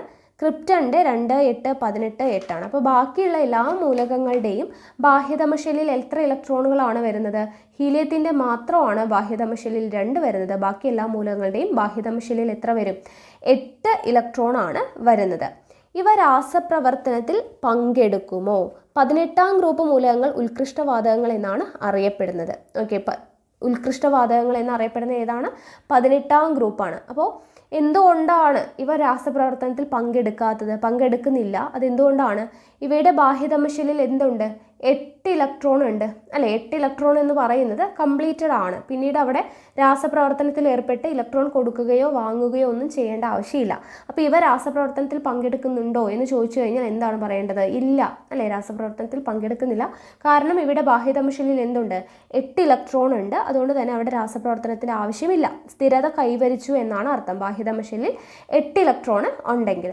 അപ്പോൾ അതുകൊണ്ട് തന്നെ ഈ 18ാം ഗ്രൂപ്പ് മൂലകങ്ങൾ അറിയപ്പെടുന്ന പേരാണ് ഉത്കൃഷ്ടവാതകങ്ങൾ എന്ന്. ഓക്കെ ആണല്ലോ. ഇനി ഇവിടെ ഉത്കൃഷ്ടവാതകങ്ങൾ എന്ന് പറഞ്ഞൊരു ടേബിൾ കൊടുത്തിട്ടുണ്ട്, നോക്കുക. പീരിയോഡിക് ടേബിളിലെ 18ാം ഗ്രൂപ്പിലെ മൂലകങ്ങളായിട്ടുള്ള helium, neon, argon, krypton, xenon, radon എന്നിവയാണ് ഉത്കൃഷ്ടവാതകങ്ങൾ. താഴെ തന്നിട്ടുള്ളവയിൽ ഉത്കൃഷ്ടവാതകങ്ങളിൽ പെടാത്തത് ഏതെന്നൊക്കെ ചോദിക്കാം. അപ്പോൾ പഠിച്ചു വെക്കുക ഏതൊക്കെയാണ് ഉത്കൃഷ്ടവാതകങ്ങൾ. Helium, neon, argon, krypton, xenon, radon എന്നിവയാണ്. ഇവ ഏകാറ്റോമിക തന്മാത്രകളാണ്. സാധാരണയായി മറ്റുള്ളവയുമായി സംയോജിക്കാത്തതിനാൽ ഇവയെ അലസവാതകങ്ങൾ എന്നാണ് വിളിക്കുന്നത്. കാരണം എന്താണ്? ഇവയുടെ ബാഹ്യതമശലിൽ 8 ഇലക്ട്രോൺ ഉണ്ട്. അതുകൊണ്ട് തന്നെ സ്ഥിരതയെല്ലാം കൈവരിച്ചതുകൊണ്ട് തന്നെ രാസപ്രവർത്തനത്തിലൊന്നും ഏർപ്പെടുന്നില്ല, മറ്റുള്ളവയുമായിട്ട് സംയോജിക്കുന്നില്ല. അതുകൊണ്ട് തന്നെ ഇവയെ എന്ത് വിളിക്കുന്നു? ഇനേർട്ട് ഗ്യാസസ് അല്ലെങ്കിൽ അലസവാതകങ്ങൾ എന്നാണ് വിളിക്കുന്നത്. അപ്പോൾ വളരെ കുറഞ്ഞ അളവിൽ മാത്രം കണ്ടുവരുന്നത് കൊണ്ട് തന്നെ അപൂർവവാതകങ്ങൾ എന്നും വിളിക്കാറുണ്ട്. ഹീലിയം സാന്ദ്രത വളരെ കുറഞ്ഞ വാതകമായതിനാൽ കാലാവസ്ഥാ ബലൂണുകളിൽ നിറയ്ക്കുന്നു. അപ്പോൾ കാലാവസ്ഥാ ബലൂണുകളിൽ നിറയ്ക്കുന്ന വാതകം ഏതാണ് എന്ന് ചോദിക്കാം. ഏതാണ്? ഹീലിയമാണ്. എന്തുകൊണ്ടാണ് അത് കാലാവസ്ഥാ ബലൂണുകളിൽ നിറയ്ക്കുന്നത്? സാന്ദ്രത വളരെ കുറവായതിനാലാണ്. ഹീലിയത്തിന് സാന്ദ്രത വളരെ കുറഞ്ഞ അവസ്ഥയിലായതുകൊണ്ട് തന്നെ കാലാവസ്ഥാ ബലൂണുകളിൽ നിറയ്ക്കാനായിട്ട് ഉപയോഗിക്കുന്നു. ഇനി നിയോൺ വാതകം ഓറഞ്ച് നിറം ലഭിക്കുന്നതിനായിട്ട് ഡിസ്ചാർജ് ലാമ്പുകളിൽ ഉപയോഗിക്കുന്നു. ഡിസ്ചാർജ് ലാമ്പുകളിൽ ഉപയോഗിക്കുന്ന വാതകം ഏതാണ്? നിയോൺ വാതകമാണ്.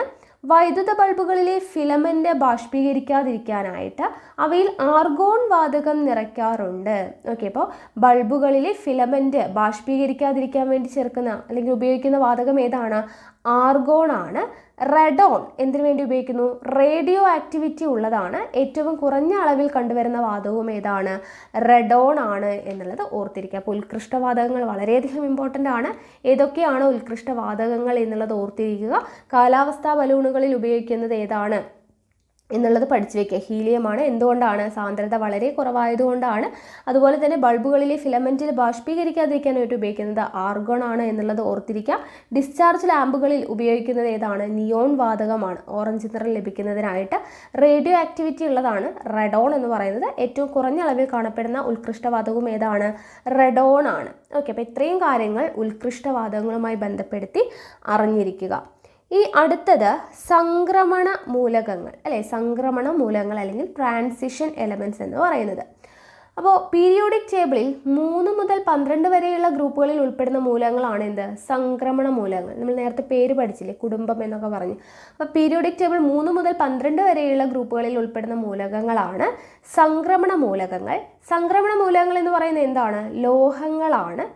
ഇവ നിറമുള്ള സംയുക്തങ്ങൾ ഉണ്ടാക്കുന്നു. സംക്രമണ മൂലകങ്ങൾ ലോഹങ്ങളാണ്.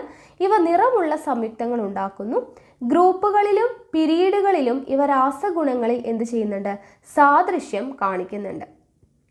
ഇനി ലാന്തനോയിഡുകളും ആക്ടിനോയിഡുകളുമാണ് നമുക്ക് പഠിക്കാനുള്ളത്. Lanthanoids and actinoids. പീരിയോഡിക് ടേബിളിലെ 6ാം പീരീഡിൽ 57 മുതൽ 71 വരെ അറ്റോമിക നമ്പറുകളുള്ള മൂലകങ്ങൾക്ക് എവിടെയാണ് സ്ഥാനം നൽകിയിരിക്കുന്നത്? നമുക്കറിയാം, നമ്മൾ പീരിയോഡിക് ടേബിൾ നമ്മൾ ചിത്രം കണ്ടു അല്ലേ.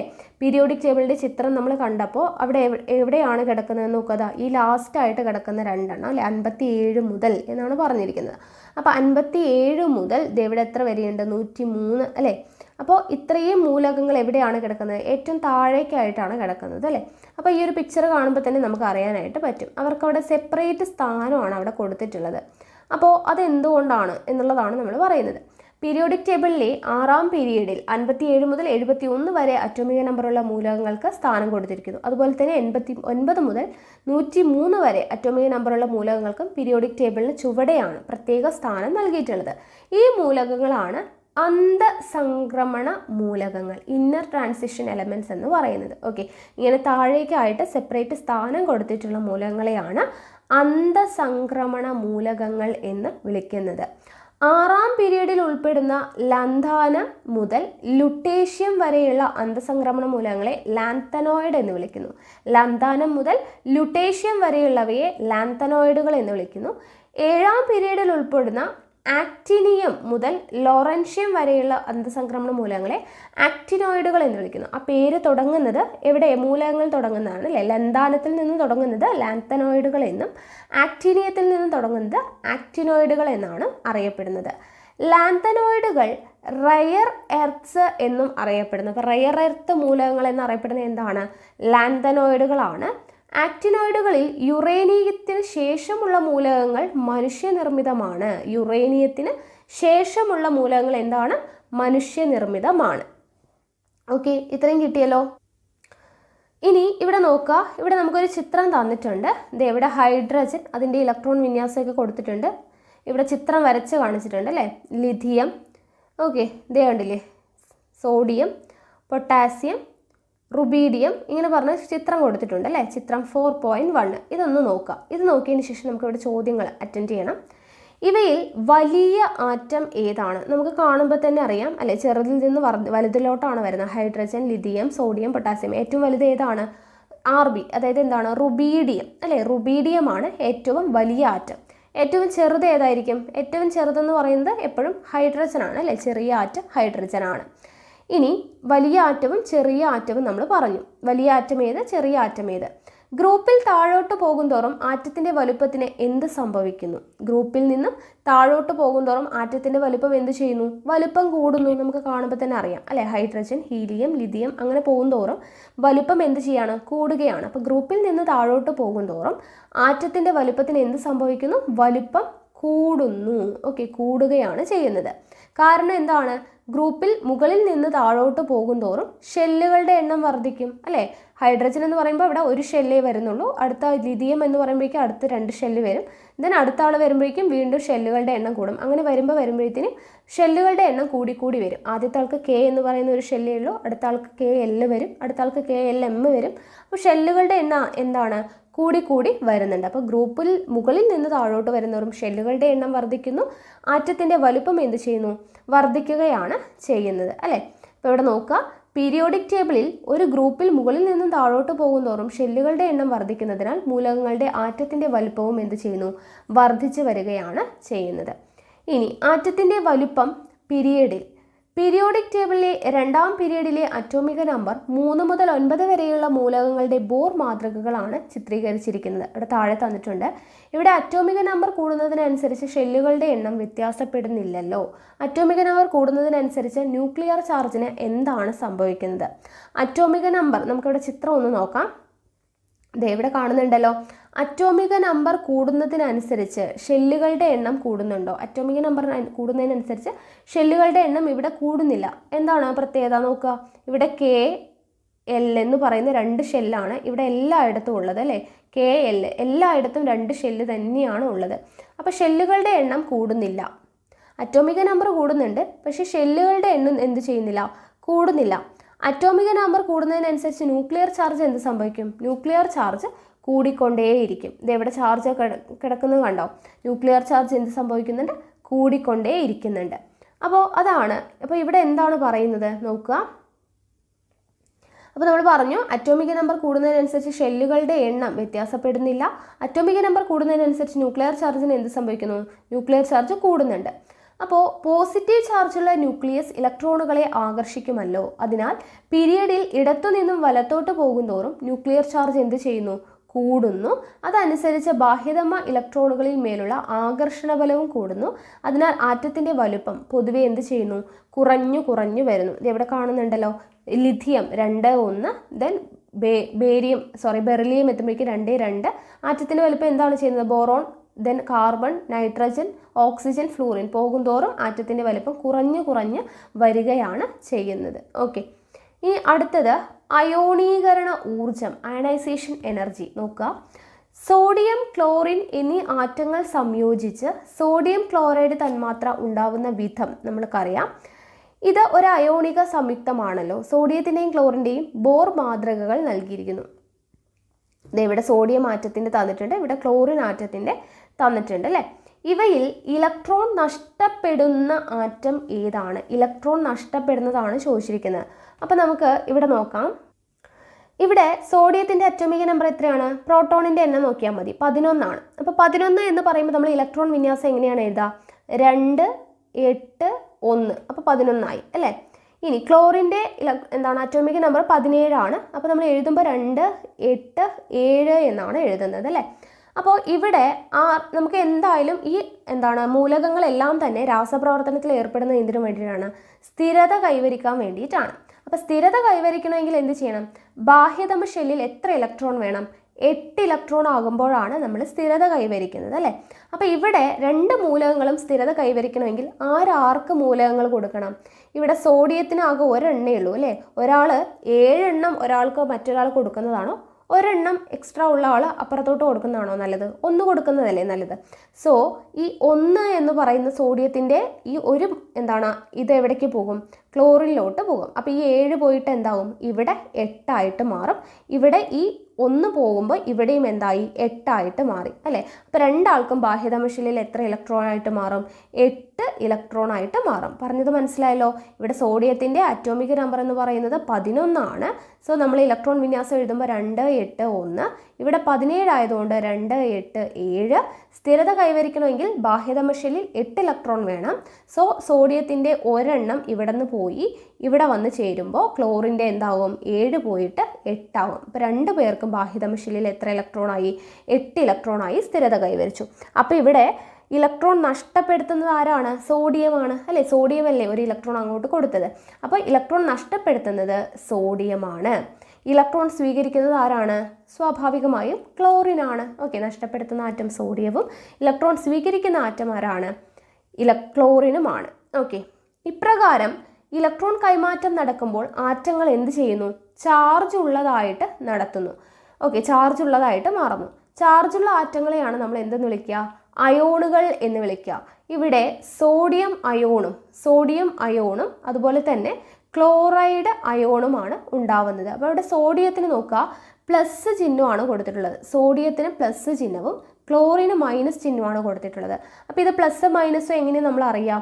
സോഡിയം ഒരു ഇലക്ട്രോൺ വിട്ടുകൊടുക്കുകയാണ് ചെയ്യുന്നത്. അപ്പോൾ ഓർത്തിരിക്കാൻ വേണ്ടി ഇങ്ങനെ വിചാരിക്കുക, നമ്മൾ ഒരാൾക്ക് എന്ത് സാധനവും നമ്മൾ വിട്ടുകൊടുക്കുമ്പോൾ അല്ലെങ്കിൽ നമ്മൾ ഒരാൾക്ക് നൽകുക എന്ന് പറയുന്നത് പോസിറ്റീവായിട്ടുള്ളൊരു കാര്യമല്ലേ. ഒരാളിൽ നിന്ന് എന്തും നമ്മൾ ഇങ്ങോട്ട് സ്വീകരിച്ചുകൊണ്ടിരിക്കുക എന്ന് മാത്രം. ഒരാൾക്ക് കൊടുക്കാതെ എന്തും വാങ്ങിച്ചുകൊണ്ടിരിക്കുന്നത് എന്താണ്? ഒരു നെഗറ്റീവായിട്ടുള്ള കാര്യമാണ്. അങ്ങനെ ആലോചിച്ചാൽ മതി. അപ്പോൾ സോഡിയം കൊടുക്കുന്ന ആളായതുകൊണ്ട് അവിടെ പോസിറ്റീവും ക്ലോറിൻ സ്വീകരിക്കുന്ന ആളായതുകൊണ്ട് അവിടെ നെഗറ്റീവ് ചാർജും ആണ്. ഓക്കെ, അപ്പോൾ ഇവിടെ സോഡിയം അയോണും ക്ലോറൈഡ് അയോണും ആണ് ഉണ്ടാവുന്നത്. ലോഹങ്ങൾ ഇത്തരം പ്രവർത്തനങ്ങളിൽ ഇലക്ട്രോൺ നഷ്ടപ്പെട്ട് പോസിറ്റീവ് അയോണുകളാകുന്നു. ആറ്റത്തിൽ നിന്ന് ഇലക്ട്രോണുകളെ സ്വതന്ത്രമാക്കാൻ ആവശ്യമായ ഊർജ്ജമാണ് അയോണീകരണ ഊർജ്ജം. ഓക്കെ, ഒരു ആറ്റത്തിൽ നിന്ന് ഇലക്ട്രോണുകളെ, ഇപ്പോൾ സോഡിയം ഒരു ഇലക്ട്രോൺ അങ്ങോട്ട് സ്വതന്ത്രമാക്കണം. അപ്പോൾ അതിന് ആവശ്യമായിട്ടുള്ള ഊർജ്ജത്തെയാണ് അയോണീകരണ ഊർജ്ജം എന്ന് പറയുന്നത്. ഇവിടെ നോക്കാം, വാതകാവസ്ഥയിലുള്ള ഒറ്റപ്പെട്ട ഒരു ആറ്റത്തിൻ്റെ ബാഹ്യതമ ഷെല്ലിലെ ഏറ്റവും ദുർബലമായി ബന്ധിപ്പിച്ചിരിക്കുന്ന ഇലക്ട്രോണിനെ സ്വതന്ത്രമാക്കാൻ ആവശ്യമായിട്ടുള്ള ഊർജ്ജമാണ് ആ മൂലകത്തിൻ്റെ അയോണീകരണ ഊർജ്ജം. നമ്മൾ പറഞ്ഞതുപോലെ സോഡിയത്തിൻ്റെ ബാഹ്യതമ ഷെല്ലിലുള്ള ഒരു ഇലക്ട്രോൺ അല്ലേ, അപ്പോൾ അത് ദുർബലമായി ബന്ധിപ്പിച്ചിരിക്കുന്ന ഈ ഒരു ഇലക്ട്രോണിനെ ക്ലോറിന് വേണ്ടിയിട്ട് വിട്ടുകൊടുക്കാൻ ആവശ്യമായിട്ടുള്ള ഊർജ്ജത്തെയാണ് അയോണീകരണ ഊർജ്ജം എന്ന് നമ്മൾ പറയുന്നത്. ഓക്കെ, മനസ്സിലായല്ലോ. ഇനി അയോണീകരണ ഊർജ്ജം ആശ്രയിച്ചിരിക്കുന്ന 2 പ്രധാന ഘടകങ്ങളാണ്. ഒന്ന് ന്യൂക്ലിയർ ചാർജ്, 2 ആറ്റത്തിൻ്റെ വലുപ്പം. ഓക്കെ, അയോണീകരണ ഊർജ്ജം ആശ്രയിച്ചിരിക്കുന്ന 2 പ്രധാനപ്പെട്ട ഘടകങ്ങൾ എന്തൊക്കെയാണ്? ന്യൂക്ലിയർ ചാർജും അതുപോലെ തന്നെ ആറ്റത്തിൻ്റെ വലുപ്പവും. ഇനി നോക്കുക, ആറ്റത്തിൻ്റെ വലുപ്പം കൂടുമ്പോൾ ന്യൂക്ലിയസിന് ബാഹ്യതമ ഇലക്ട്രോണുകളിൽ മേലുള്ള ആകർഷണ ബലം കൂടുമോ അതോ കുറയുമോ? എങ്കിൽ അയോണീകരണ ഊർജ്ജത്തിന് എന്ത് മാറ്റമാണ് ഉണ്ടാവുന്നത്? അപ്പോൾ ഇവിടെ അതിൻ്റെ ആൻസർ കൊടുത്തിട്ടുണ്ട്. ആറ്റത്തിൻ്റെ വലുപ്പം കൂടുമ്പോൾ അയോണീകരണ ഊർജ്ജം കുറയുന്നു. ഓക്കെ, ആറ്റത്തിൻ്റെ വലുപ്പം കൂടുമ്പോൾ എന്താണ് സംഭവിക്കുന്നത്? അയോണീകരണ ഊർജ്ജം കുറയുന്നു. ഓക്കെ, ആറ്റത്തിൻ്റെ വലുപ്പം കൂടുമ്പോൾ അയോണീകരണ ഊർജ്ജം കുറയുകയാണ് ചെയ്യുന്നത്. ഇവിടെ നോക്കുക, ഒരു ഗ്രൂപ്പിൽ മുകളിൽ നിന്ന് താഴേക്ക് വരുമ്പോൾ ആറ്റത്തിൻ്റെ വലുപ്പം കൂടുന്നതിനാൽ അയോണീകരണ ഊർജ്ജം കുറയുന്നു നമ്മൾ പറഞ്ഞു. അതനുസരിച്ച് പോസിറ്റീവ് അയോൺ ഉണ്ടാകാനുള്ള പ്രവണത കൂടുന്നു. ഒരു പീരീഡിൽ ഇടത്തുനിന്ന് വലത്തേക്ക് ആറ്റത്തിൻ്റെ വലിപ്പം എന്ത് ചെയ്യുന്നു? കുറയുന്നു. അതിനാൽ അയോണീകരണ ഊർജ്ജം കൂടുന്നു. പോസിറ്റീവ് അയോൺ ഉണ്ടാവാനുള്ള പ്രവണത കുറയുന്നു. അപ്പോൾ ഇത് വളരെയധികം ഇമ്പോർട്ടൻ്റ് ആണ് കേട്ടോ. ഒരു ഗ്രൂപ്പിൽ നിന്ന് താഴേക്ക് വരുമ്പോൾ, മുകളിൽ നിന്ന് താഴോട്ട് വരുമ്പോൾ എന്ത് ചെയ്യും? ആറ്റത്തിൻ്റെ വലിപ്പം കൂടും. അതുകൊണ്ട് തന്നെ അയോണീകരണ ഊർജ്ജം കുറയും. ഇനി ഇങ്ങോട്ട്, അതായത് പിരീഡിൽ ഇടത്ത് നിന്ന് വലത്തോട്ട് പോകുമ്പോൾ എന്ത് സംഭവിക്കും? ആറ്റത്തിൻ്റെ വലിപ്പം കുറയും. അതുകൊണ്ട് തന്നെ അയോണീകരണ ഊർജ്ജം എന്ത് ചെയ്യുന്നു? കൂടുകയാണ് ചെയ്യുന്നത്. ഇമ്പോർട്ടൻ്റ് ആണ്, പഠിച്ചു വയ്ക്കുക. അടുത്തത് ഇലക്ട്രോനെഗറ്റിവിറ്റി. എന്താണ് ഇലക്ട്രോനെഗറ്റിവിറ്റി? ഇലക്ട്രോണുകൾ വിട്ടുകൊടുത്ത് പോസിറ്റീവ് അയോണുകളായി മാറുന്നതിനാൽ ലോഹങ്ങളെ ഇലക്ട്രോ പോസിറ്റീവ് മൂലകങ്ങൾ എന്ന് വിളിക്കുന്നു. രാസപ്രവർത്തനത്തിൽ ഇലക്ട്രോണുകൾ സ്വീകരിച്ച് നെഗറ്റീവ് അയോണുകളായിട്ട് മാറുന്നതിനാൽ അലോഹങ്ങളെ ഇലക്ട്രോ നെഗറ്റീവ് മൂലകങ്ങൾ എന്ന് പറയുന്നു. ഇലക്ട്രോ നെഗറ്റീവ് നമ്മൾ പറഞ്ഞു നേരത്തെ, സോഡിയം എന്ത് ചെയ്യുകയാണ്? ഒരു ഇലക്ട്രോൺ വിട്ടുകൊടുക്കുകയാണ്. അതുകൊണ്ട് സോഡിയം പ്ലസ് അയോണായിട്ട് മാറും അല്ലേ? ക്ലോറിൻ സ്വീകരിക്കുന്നത് കൊണ്ട് ക്ലോറിൻ മൈനസ് ആയിട്ട് മാറും. അപ്പോൾ ഇവിടെ സോഡിയം എന്ന് പറയുന്നത് എന്ത് ചെയ്യുകയാണ്? വിട്ടുകൊടുക്കുകയാണ്. ഇലക്ട്രോൺ വിട്ടുകൊടുത്തിട്ട് പോസിറ്റീവ് അയോണായിട്ട് മാറുന്നത് കൊണ്ട് തന്നെ ഈ ലോഹങ്ങളെ എന്ത് വിളിക്കുന്നു? ഇലക്ട്രോ പോസിറ്റീവ് മൂലകങ്ങൾ എന്ന് വിളിക്കുന്നു. ഇവിടെ ക്ലോറിൻ എന്ത് ചെയ്യുകയാണ്? ഇലക്ട്രോൺ സ്വീകരിക്കുകയാണ്. അതുകൊണ്ട് തന്നെ നെഗറ്റീവ് അയോണുകളായിട്ട് മാറുന്നത് കൊണ്ട് അലോഹങ്ങളെ എന്ത് വിളിക്കുന്നു? ഇലക്ട്രോ നെഗറ്റീവ് മൂലകങ്ങൾ എന്നാണ് വിളിക്കുന്നത്. അത്രയേ ഉള്ളൂ. ഓക്കെ. ഇനി അടുത്തത് ഉപലോഹങ്ങൾ അല്ലെങ്കിൽ മെറ്റലോയിഡ്സ് ആണ്. ലോഹങ്ങളുടെയും അലോഹങ്ങളുടെയും സ്വഭാവം പ്രദർശിപ്പിക്കുന്ന മൂലകങ്ങളാണ് ഉപലോഹങ്ങൾ. ഇടയ്ക്ക് വരുന്ന ആളാണ് അല്ലേ? ലോഹങ്ങളുടെയും സ്വഭാവം ഉണ്ടാവും, അലോഹങ്ങളുടെയും, രണ്ടിൻ്റെയും സ്വഭാവം മിക്സ്ഡ് ആയിട്ടുള്ളതിനെയാണ് ഉപലോഹങ്ങൾ എന്ന് പറയുക. Silicon, germanium, arsenic, antimony, tellurium എന്നിവ ഈ വിഭാഗത്തിൽ പെടുന്നതാണ്. അപ്പോൾ ഉപലോഹങ്ങൾക്ക് എക്സാമ്പിൾ ഏതൊക്കെയാണ്? Silicon, germanium, arsenic, antimony, tellurium എന്നിവയാണ് ഉപലോഹങ്ങൾക്ക് എക്സാമ്പിൾ എന്ന് പറയുന്നത്. ഓക്കെ. ഇനി ഇവിടെ ഒരു കോളം കൊടുത്തിട്ടുണ്ട്. നമ്മൾ ഇത്രയും നേരം പറഞ്ഞ കാര്യങ്ങളാണ്. അതായത് ഗ്രൂപ്പിൻ്റെ മുകളിൽ നിന്നും താഴോട്ട് വരുന്നതിനനുസരിച്ച് ആറ്റത്തിൻ്റെ വലിപ്പം എന്ത് ചെയ്യും? കൂടും. ആറ്റത്തിൻ്റെ വലിപ്പം കൂടുകയാണ് ചെയ്യുന്നത്. ലോഹ സ്വഭാവം എങ്ങനെയാണ്? അലോഹ സ്വഭാവം എങ്ങനെയാണ്? അയോണീകരണ ഊർജ്ജം എങ്ങനെയാണ്? ആറ്റത്തിൻ്റെ വലിപ്പം കൂടുമ്പോൾ അയോണീകരണ ഊർജ്ജം കുറയുകയാണ് ചെയ്യുന്നത്. ഇലക്ട്രോനെഗറ്റിവിറ്റി എന്താണ് സംഭവിക്കുന്നത്? ഇതെല്ലാം നമ്മളിപ്പോൾ പറഞ്ഞതേ ഉള്ളൂ. അത് നിങ്ങളൊന്ന് ഫില്ല് ചെയ്ത് നോക്കുക കേട്ടോ. അപ്പോൾ ഇത്രയുമാണ് നമ്മുടെ ഈ ഒരു ചാപ്റ്റർ എന്ന് പറയുന്നത്. ഓക്കെ, പീരിയോഡിക് ടേബിൾ എന്ന് പറയുന്ന ഒരു ചാപ്റ്റർ എന്ന് പറയുന്നത്. അടുത്തത് നമുക്ക് പഠിക്കാനായിട്ടുള്ളത് പീരിയോഡിക് ടേബിളും ഇലക്ട്രോൺ വിന്യാസവും എന്ന് പറയുന്ന 10ാം ക്ലാസ്സിലെ ഫസ്റ്റ് ചാപ്റ്ററാണ്. അപ്പോൾ നമുക്ക് നോക്കാം. ഇതാണ് 10ാം ക്ലാസ്സിലെ ഒന്നാമത്തെ ചാപ്റ്റർ, പീരിയോഡിക് ടേബിളും ഇലക്ട്രോൺ വിന്യാസവും. അപ്പോൾ നമ്മൾ കഴിഞ്ഞ ചാപ്റ്ററിൽ പഠിച്ച കാര്യങ്ങളൊക്കെ തന്നെയാണ് ഫസ്റ്റ് വരുന്നത്. അപ്പോൾ അത് അറിഞ്ഞാൽ മാത്രമാണ് നമുക്കിത് ആൻസർ ചെയ്യാൻ വേണ്ടി പറ്റുള്ളൂ. നോക്കുക. ഒരു മൂലകത്തിൻ്റെ അറ്റോമിക നമ്പർ അറിയാമെങ്കിൽ പീരിയോഡിക് ടേബിളിൽ അതിൻ്റെ സ്ഥാനവും സ്വഭാവവും നിർണ്ണയിക്കാം. നമ്മൾ പഠിച്ചു അല്ലേ? ഇപ്പോൾ ഇവിടെ നോക്കുക. സോഡിയത്തിൻ്റെ അറ്റോമിക നമ്പർ 11 ഇലക്ട്രോൺ വിന്യാസം എത്രയാണ്? 281. ഇത് കണ്ടു കഴിഞ്ഞാൽ നമുക്കിതിൻ്റെ ഗ്രൂപ്പ് നമ്പറും അറിയാം, പീരീഡ് നമ്പറും അറിയാം. ഗ്രൂപ്പ് നമ്പർ എങ്ങനെയാണ് പറയുന്നത്? ഗ്രൂപ്പ് നമ്പർ എന്ന് പറയുമ്പോൾ ബാഹ്യതമ ഷെല്ലിലെ ഇലക്ട്രോൺ നോക്കിയിട്ടാണ് നമ്മൾ ഗ്രൂപ്പ് പറയുന്നതെന്ന് പറഞ്ഞു അല്ലേ? ഇവിടെ 281 എന്ന് പറയുമ്പോൾ ബാഹ്യതമ ഷെല്ലിൽ വരുന്ന ഇലക്ട്രോൺ എത്രയാണ്? 1. അതുകൊണ്ട് ഗ്രൂപ്പ് നമ്പർ 1. പീരീഡ് നമ്പർ എങ്ങനെയാണ് അറിയുക? നമ്മൾ നേരത്തെ പഠിച്ചു. പീരീഡ് നമ്പർ അറിയണമെങ്കിൽ ഷെല്ലുകളുടെ എണ്ണം നോക്കിയാൽ മതി. ഇവിടെ എത്ര ഷെല്ലുണ്ട്? 281 എന്ന് പറയുമ്പോൾ 3 ഷെല്ലുണ്ട് അല്ലേ? അപ്പോൾ പീരീഡ് നമ്പർ എത്രയാണ്? 3. പീരീഡ് നമ്പർ 3, ഗ്രൂപ്പ് നമ്പർ എത്രയാണ്? 1 വരിക. 1ാം ഗ്രൂപ്പിൽ വരുന്ന ഈ മൂലകം ലോഹമാകാനാണോ അലോഹമാകാനാണോ സാധ്യത? ലോഹം അല്ലേ? 1ാം ഗ്രൂപ്പിലുള്ളത് നമ്മൾ പറഞ്ഞു ആൽക്കലൈൻ ലോഹങ്ങളാണ്, ആൽക്കലി ലോഹങ്ങളാണ് എന്ന് നമ്മൾ പറഞ്ഞു അല്ലേ? അപ്പോൾ ലോഹമാണ്. ഓക്കെ. ഇനി ഇവിടെ നോക്കുക. ഇത്തരത്തിൽ മൂലകങ്ങളുടെ ഗുണങ്ങൾ കൃത്യമായി വിശകലനം ചെയ്യാനും പ്രവചിക്കുവാനും കഴിയുന്ന തരത്തിലാണ് ഈ ടേബിളിൽ മൂലകങ്ങളെ വർഗീകരിച്ചിരിക്കുന്നത്. പീരിയോഡിക് ടേബിളിൽ മൂലക സ്വഭാവങ്ങളുടെ ക്രമാവർത്തനത്തിൻ്റെ അടിസ്ഥാനം അവയുടെ ആറ്റം ഘടനയാണ്. പീരിയോഡിക് ടേബിൾ മൂലകങ്ങളുടെ സ്വഭാവങ്ങളുടെ ക്രമാവർത്തനത്തിൻ്റെ അടിസ്ഥാനം എന്താണ്? അവയുടെ ആറ്റം ഘടനയാണ്. ആറ്റത്തെക്കുറിച്ചുള്ള നൂതനമായ അറിവുകൾ പീരിയോഡിക് ടേബിളുമായി എങ്ങനെ ബന്ധപ്പെടുന്നുവെന്ന് നോക്കാം. വിവിധ ആറ്റം മാതൃകകളെക്കുറിച്ച് നിങ്ങൾ മനസ്സിലാക്കിയിട്ടുണ്ട്. ബോർ മാതൃക പ്രകാരം ആറ്റത്തിനുള്ളിലെ ന്യൂക്ലിയസിന് ചുറ്റുമുള്ള വിവിധ ഷെല്ലുകളിലാണ് ഇലക്ട്രോണുകൾ ക്രമീകരിച്ചിരിക്കുന്നത്. ഇതെല്ലാം നമ്മൾ പഠിച്ചതാണ് ആറ്റവും ആറ്റത്തിൻ്റെ ഘടനയും എന്ന് പറയുന്ന ചാപ്റ്ററിൽ. ഊർജ്ജനില കൂടി വരുന്ന ക്രമത്തിലാണ് ഷെല്ലുകളിൽ ഇലക്ട്രോണുകൾ നിറയുന്നത് എന്നും നമ്മൾ പഠിച്ചതാണ്. അപ്പോൾ ഇവിടെ നോക്കുക.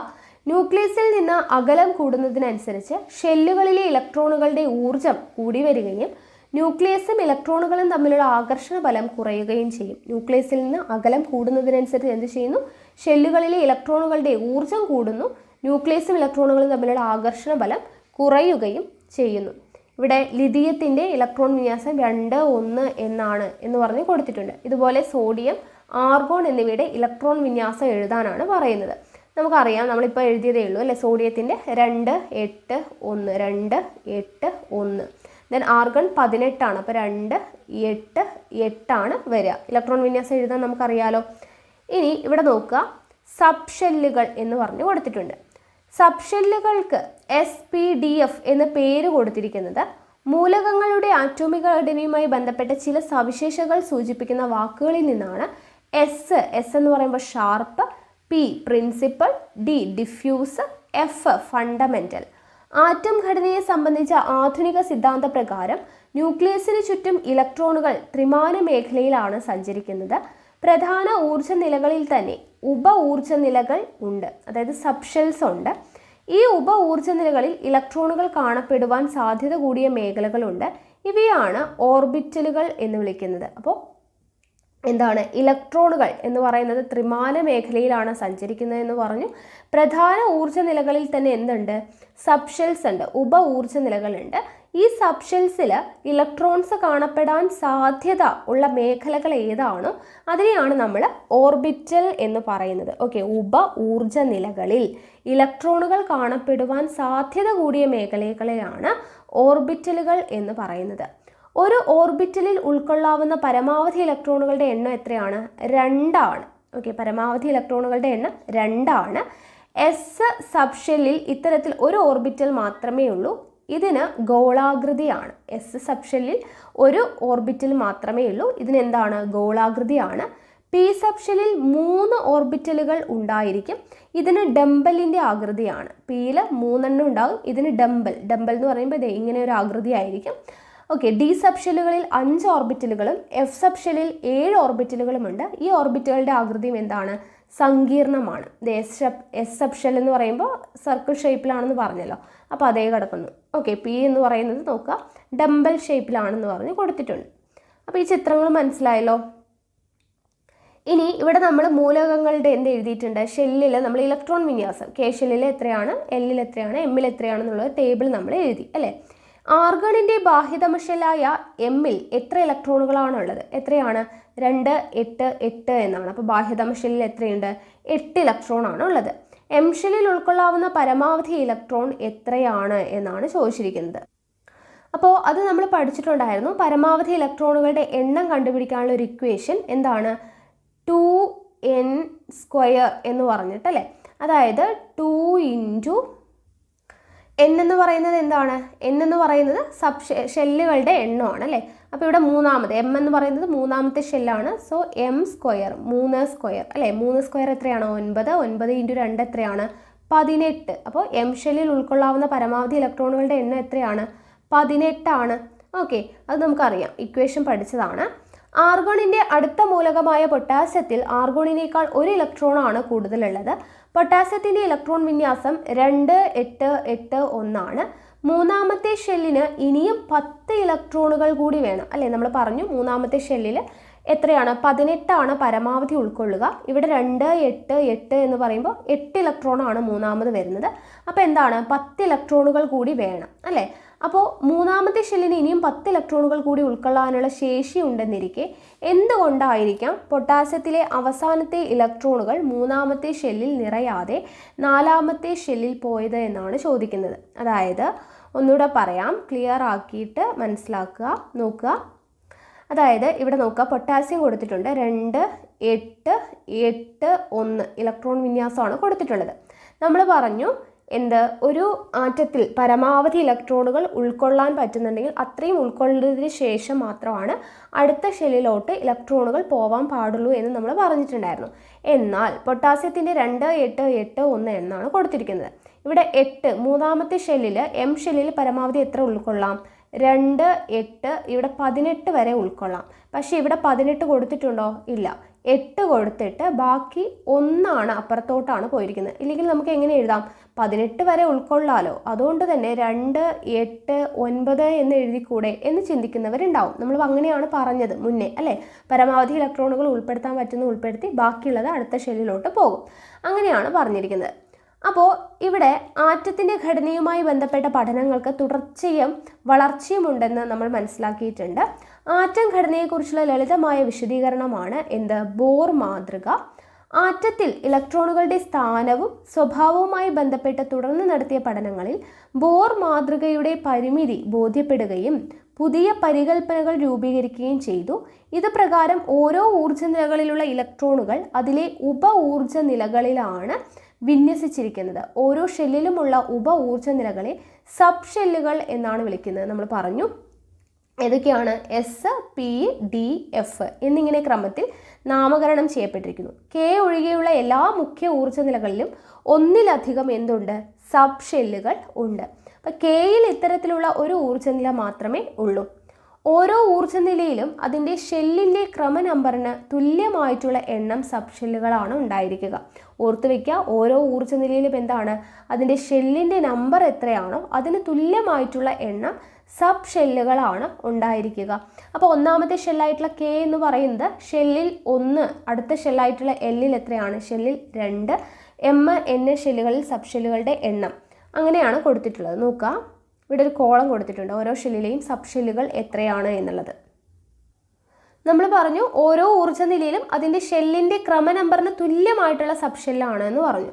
അപ്പോൾ നമ്മൾ കെ, എൽ, എം, എൻ എന്നൊക്കെ എഴുതി കഴിഞ്ഞാൽ ഇവിടെ നമുക്കറിയാം കെ എന്ന് പറയുന്നത് ഒന്നാമത്തെ ഷെല്ലാണ്. അപ്പോൾ അവിടെ ഒരു സബ് ഷെല്ലായിരിക്കും. എൽ എന്ന് പറയുന്നത് രണ്ടാമത്തെ ആയതുകൊണ്ട് 2 സബ് ഷെൽ ഉണ്ടാവും. എം എന്ന് പറയുന്നത് മൂന്നാമത്തെ ആയതുകൊണ്ട് 3 സബ് ഷെൽ ഉണ്ടാവും. എൻ എന്ന് പറയുന്നത് നാലാമത്തെ ആയതുകൊണ്ട് 4 സബ് ഷെൽ ഉണ്ടാവും. ഓക്കെ, ഇവിടെ കിടക്കുന്നുണ്ടോ? ഷെൽ നമ്പർ 1 ആണ് sub shell S. Shell number 2 ആവുമ്പോൾ 2 ഉണ്ടാവും, എസും പിയും. അടുത്ത 3 ആവുമ്പോൾ എസും പിയും ഡിയും. 4 ആവുമ്പോഴത്തേനും S, P, D, F. Okay, അപ്പോൾ ഷെൽ നമ്പറിനനുസരിച്ചിട്ടാണ് എന്തുണ്ടാവുക? സബ് ഷെൽ ഉണ്ടാവുക. ഓക്കെ, ഇവിടെ നോക്കുക, എല്ലാ ഷെല്ലുകളിലുമുള്ള പൊതുവായ സബ് ഷെൽ ഏതാണ്? പൊതുവായത് ഏതാണ്? എല്ലായിടത്തും ഉള്ളത് എസ് അല്ലേ? എസ് എല്ലായിടത്തും ഉണ്ട്. S, S P, S P D, S P D F ഇങ്ങനെയാണ് പോകുന്നത്. അപ്പോൾ എല്ലാ ഷെല്ലുകളിലും പൊതുവായിട്ടുള്ള സബ് ഷെൽ ഏതാണ്? എസ് ആണ്. ഓരോ സബ് ഷെല്ലും ഏത് ഷെല്ലിലേതാണ് എന്ന് എങ്ങനെയാണ് തിരിച്ചറിയുന്നത്? ഷെല്ലിൻ്റെ ക്രമ നമ്പർ കൂടി ചേർത്താലോ? ഉദാഹരണത്തിന് ഒന്നാം ഷെല്ലിലെ എസ് സബ് ഷെല്ലിനെ സൂചിപ്പിക്കാനായിട്ട് 1s എന്നും രണ്ടാം ഷെല്ലിലെ എസ് സബ് ഷെല്ലിനെ 2s എന്നിങ്ങനെ. അതായത് എസ് എന്ന് പറയുന്നത് എല്ലായിടത്തും കോമൺ ആണ്. അപ്പോൾ അത് ഏതിലെയാണ്, ഏത് ഷെല്ലിലെയാണ് എന്നറിയാൻ വേണ്ടിയിട്ട് നമ്മൾ എന്ത് ചെയ്യുന്നു? ആ സബ് ഷെല്ലുകളുടെ കൂടെ അത് ഏത് ഷെല്ലിലാണ് എന്നുള്ളതും കൂടെ നമ്പർ ചേർത്ത് എഴുതുന്നു. അതായത് 1s എന്ന് പറയുമ്പോഴത്തേനും അതെന്തായി? ഒന്നാമത്തെ ഷെല്ലിലെ എസ് സബ് ഷെല്ലാണ് എന്നുള്ളതാണ് 1s എന്ന് പറയുന്നത്. ഇനി 2s ആണെങ്കിലോ രണ്ടാമത്തെ ഷെല്ലിലെ എസ് സബ് ഷെല്ലാണ് എന്നുള്ളതാണ് അർത്ഥം. ഓക്കെ, അപ്പോൾ അതിനു വേണ്ടിയിട്ടാണ് ഈ നമ്പർ ഇങ്ങനെ കൊടുക്കുന്നത്. അപ്പോൾ ഇവിടെ 1s സബ് ഷെല്ലുകൾ, ഇവിടെയോ ഇവിടെ 2s, ഇവിടെ 2p അല്ലേ? രണ്ടാമത്തെ സബ് ഷെല്ലിലെ എസ് ആണ്, രണ്ടാമത്തെ ഷെല്ലിലെ എസ് സബ് ഷെല്ലാണ്. അപ്പോൾ 2s, 2p. ഇനി ഇവിടെയാണെങ്കിലോ 3s, 3p, 3d. അത് കഴിഞ്ഞ് ഇവിടെ 4s, 4p, 4d, 4f. Okay, അപ്പോൾ അതാത് ഷെല്ലിൻ്റെ നമ്പർ ഫ്രണ്ടിൽ കൊടുക്കുന്നു. ഇനി നോക്കുക, സബ് ഷെല്ലിലെ ഇലക്ട്രോണുകളുടെ എണ്ണം. ഓരോ ഷെല്ലിലുമുള്ള സബ് ഷെല്ലുകൾ എന്തൊക്കെയാണ് അല്ലെങ്കിൽ ഏതൊക്കെയാണ് എന്നുള്ളത് നമ്മൾ പട്ടിക നോക്കി മനസ്സിലാക്കി. ഓരോ ഷെല്ലിലും ഉൾക്കൊള്ളാവുന്ന പരമാവധി ഇലക്ട്രോണുകളുടെ എണ്ണം എത്രയാണ് എന്നുള്ളത് നമുക്കറിയാം അല്ലേ? കെയിൽ 2 ആണ്, എല്ലിൽ എത്രയാണ്? 8 ആണ്, എമ്മിൽ 18 ആണ്, അത് നമുക്കറിയാം. എങ്കിൽ ഓരോ സബ് ഷെല്ലിലും ഉൾക്കൊള്ളാവുന്ന ഇലക്ട്രോണുകളുടെ എണ്ണം അതുപോലെ തന്നെ ഉണ്ട്. പരമാവധി ഇലക്ട്രോണുകളുടെ എണ്ണം എത്രയാണെന്നുള്ളതുണ്ട് അല്ലേ? അപ്പോൾ അതാണ് ഇനി ഇവിടെ പറയാൻ വേണ്ടി പോകുന്നത്. നോക്കുക, ഓരോ ഷെല്ലിലും ഉൾക്കൊള്ളാവുന്ന പരമാവധി ഇലക്ട്രോണുകളുടെ എണ്ണം ഇവിടെ നോക്കുക 2, 8, 18, 32 അത് നമുക്കറിയാം. ഇനി സബ് ഷെല്ലുകളിൽ ഉൾക്കൊള്ളാവുന്ന പരമാവധി ഇലക്ട്രോണുകളുടെ എണ്ണം എത്രയാണ് എന്നുള്ളതാണ് ചോദിച്ചിരിക്കുന്നത്. അതായത് ഇവിടെ നോക്കുക, ഓരോ സബ് ഷെല്ലിലും ഉൾക്കൊള്ളാവുന്ന പരമാവധി ഇലക്ട്രോണുകളുടെ എണ്ണമാണ് ഇവിടെ കോളം ആക്കിയിട്ട് കൊടുത്തിട്ടുള്ളത്. ഈ ഒരു കോളം പഠിച്ചു വെക്കുക. എസ് സബ് ഷെല്ലിൽ വരുന്ന ഇലക്ട്രോണുകളുടെ എണ്ണം 2, പിയിൽ പരമാവധി 6, ഡിയിൽ 10, എഫിൽ 14. ഓക്കെ, 2, 6, 10, 14 ഇങ്ങനെയാണ് വരുന്നത്. എസ്, പി, ഡി, എഫ് 2, 6, 10, 14 ഇത് പഠിച്ചു വയ്ക്കാം. അടുത്തത് സബ്ഷെല്ലിലെ ഇലക്ട്രോൺ പൂരണം. ഊർജം കൂടി വരുന്ന ക്രമത്തിലാണ് ഷെല്ലുകളിൽ ഇലക്ട്രോണുകളുടെ നിറയുന്നതെന്ന് നമ്മൾ മനസ്സിലാക്കി അല്ലെ. ഊർജം കൂടി വരുന്ന ക്രമത്തിലാണ് ഷെല്ലുകളിൽ ഇലക്ട്രോണുകൾ നിറയുന്നത്. ഉദാഹരണത്തിന് കാർബണിൻ്റെ ഇലക്ട്രോൺ വിന്യാസം നമ്മൾ പഠിച്ചു 2, 4 ആണ്. ആദ്യത്തെ 2 ഇലക്ട്രോൺ ഊർജം കുറഞ്ഞ കെ ഷെല്ലിലും ബാക്കി 4 ഇലക്ട്രോൺ എവിടെയാണ്? ഊർജം കൂടിയ എൽ ഷെല്ലിലുമായിരിക്കും നിറയുന്നത്. ഇതുപോലെ ആറ്റത്തിലെ ഇലക്ട്രോണുകൾ സബ്ഷെല്ലിൽ വിന്യസിക്കപ്പെടുമ്പോൾ ഊർജം കുറഞ്ഞ സബ്ഷെല്ലിൽ നിന്ന് കൂടിയതിലേക്ക് ക്രമമായി നിറയുന്നു. ഇതിനെയാണ് സബ്ഷെൽ ഇലക്ട്രോൺ വിന്യാസം എന്ന് പറയുന്നത്. അപ്പോൾ കാർബണിൻ്റെ സബ്ഷെൽ ഇലക്ട്രോൺ വിന്യാസം എത്രയായിരിക്കും എന്നാണ് ചോദിച്ചിരിക്കുന്നത്. അതായത് നോക്കുക, സബ്ഷെൽ ഇലക്ട്രോൺ വിന്യാസം എഴുതാനായിട്ട് പഠിക്കാൻ വേണ്ടി പോവുകയാണ്. മൂലക ആറ്റത്തിലെ ഇലക്ട്രോണുകളുടെ എണ്ണം അതിൻ്റെ അറ്റോമിക നമ്പറിന് സമമാണ്. നമ്മൾ പഠിച്ചു അല്ലേ, ആറ്റത്തിലെ ഇലക്ട്രോണുകളുടെ എണ്ണം അറ്റോമിക നമ്പറിന് സമമാണ്. അപ്പോൾ ഹൈഡ്രജൻ്റെ അറ്റോമിക നമ്പർ എന്ന് പറയുന്നത് 1 ആണ്. അപ്പോൾ എത്ര ഇലക്ട്രോൺ ഉണ്ടാവും? 1 ഇലക്ട്രോണാണ് ഉണ്ടാവുക. ഏത് ഷെല്ലിലാണ് ഇലക്ട്രോൺ വന്നു ചേരുന്നത്? ഒരെണ്ണയാണ് ഉള്ളത്, അപ്പോൾ കെ ഷെല്ലിലായിരിക്കും വരിക. ഏത് സബ് ഷെല്ലിലായിരിക്കും? 1ാമത്തെ ഷെല്ലിലാണ്. അപ്പോൾ സബ് ഷെൽ എന്ന് പറയുന്നത് അത് 1ാമത്തെയാണ്, അപ്പോൾ എസ്സിലാണ് വരിക അല്ലേ. അപ്പോൾ 1s ഹൈഡ്രജൻ്റെ സബ് ഷെൽ ഇലക്ട്രോൺ വിന്യാസം എന്ന് പറയുന്നത് എന്താണ്? 1 അല്ലേ. ഒന്നാമത്തെ ഷെല്ലിലാണ്. അപ്പോൾ 1ാമത്തെ സബ് ഷെല്ലാണ് എസ്, അതിൽ 1 ഇലക്ട്രോൺ ആണ് ഉള്ളത്. അപ്പോൾ 1s1 എന്നാണ് ഇത് വായിക്കേണ്ടത്. ഓക്കെ, 1s1 എന്നാണ് വായിക്കേണ്ടത്. ഇനി ഹീലിയത്തിൽ എത്ര ഇലക്ട്രോണുകൾ ഉണ്ട്? ഹീലിയത്തിൽ എത്ര ഇലക്ട്രോണുകൾ ഉണ്ട് നമുക്കറിയാം, 2 ആണ് അല്ലേ. ഹീലിയത്തിൻ്റെ ഇലക്ട്രോണുകളുടെ എണ്ണം 2 ആണ്. അതും ഏതിലാണ് വരിക?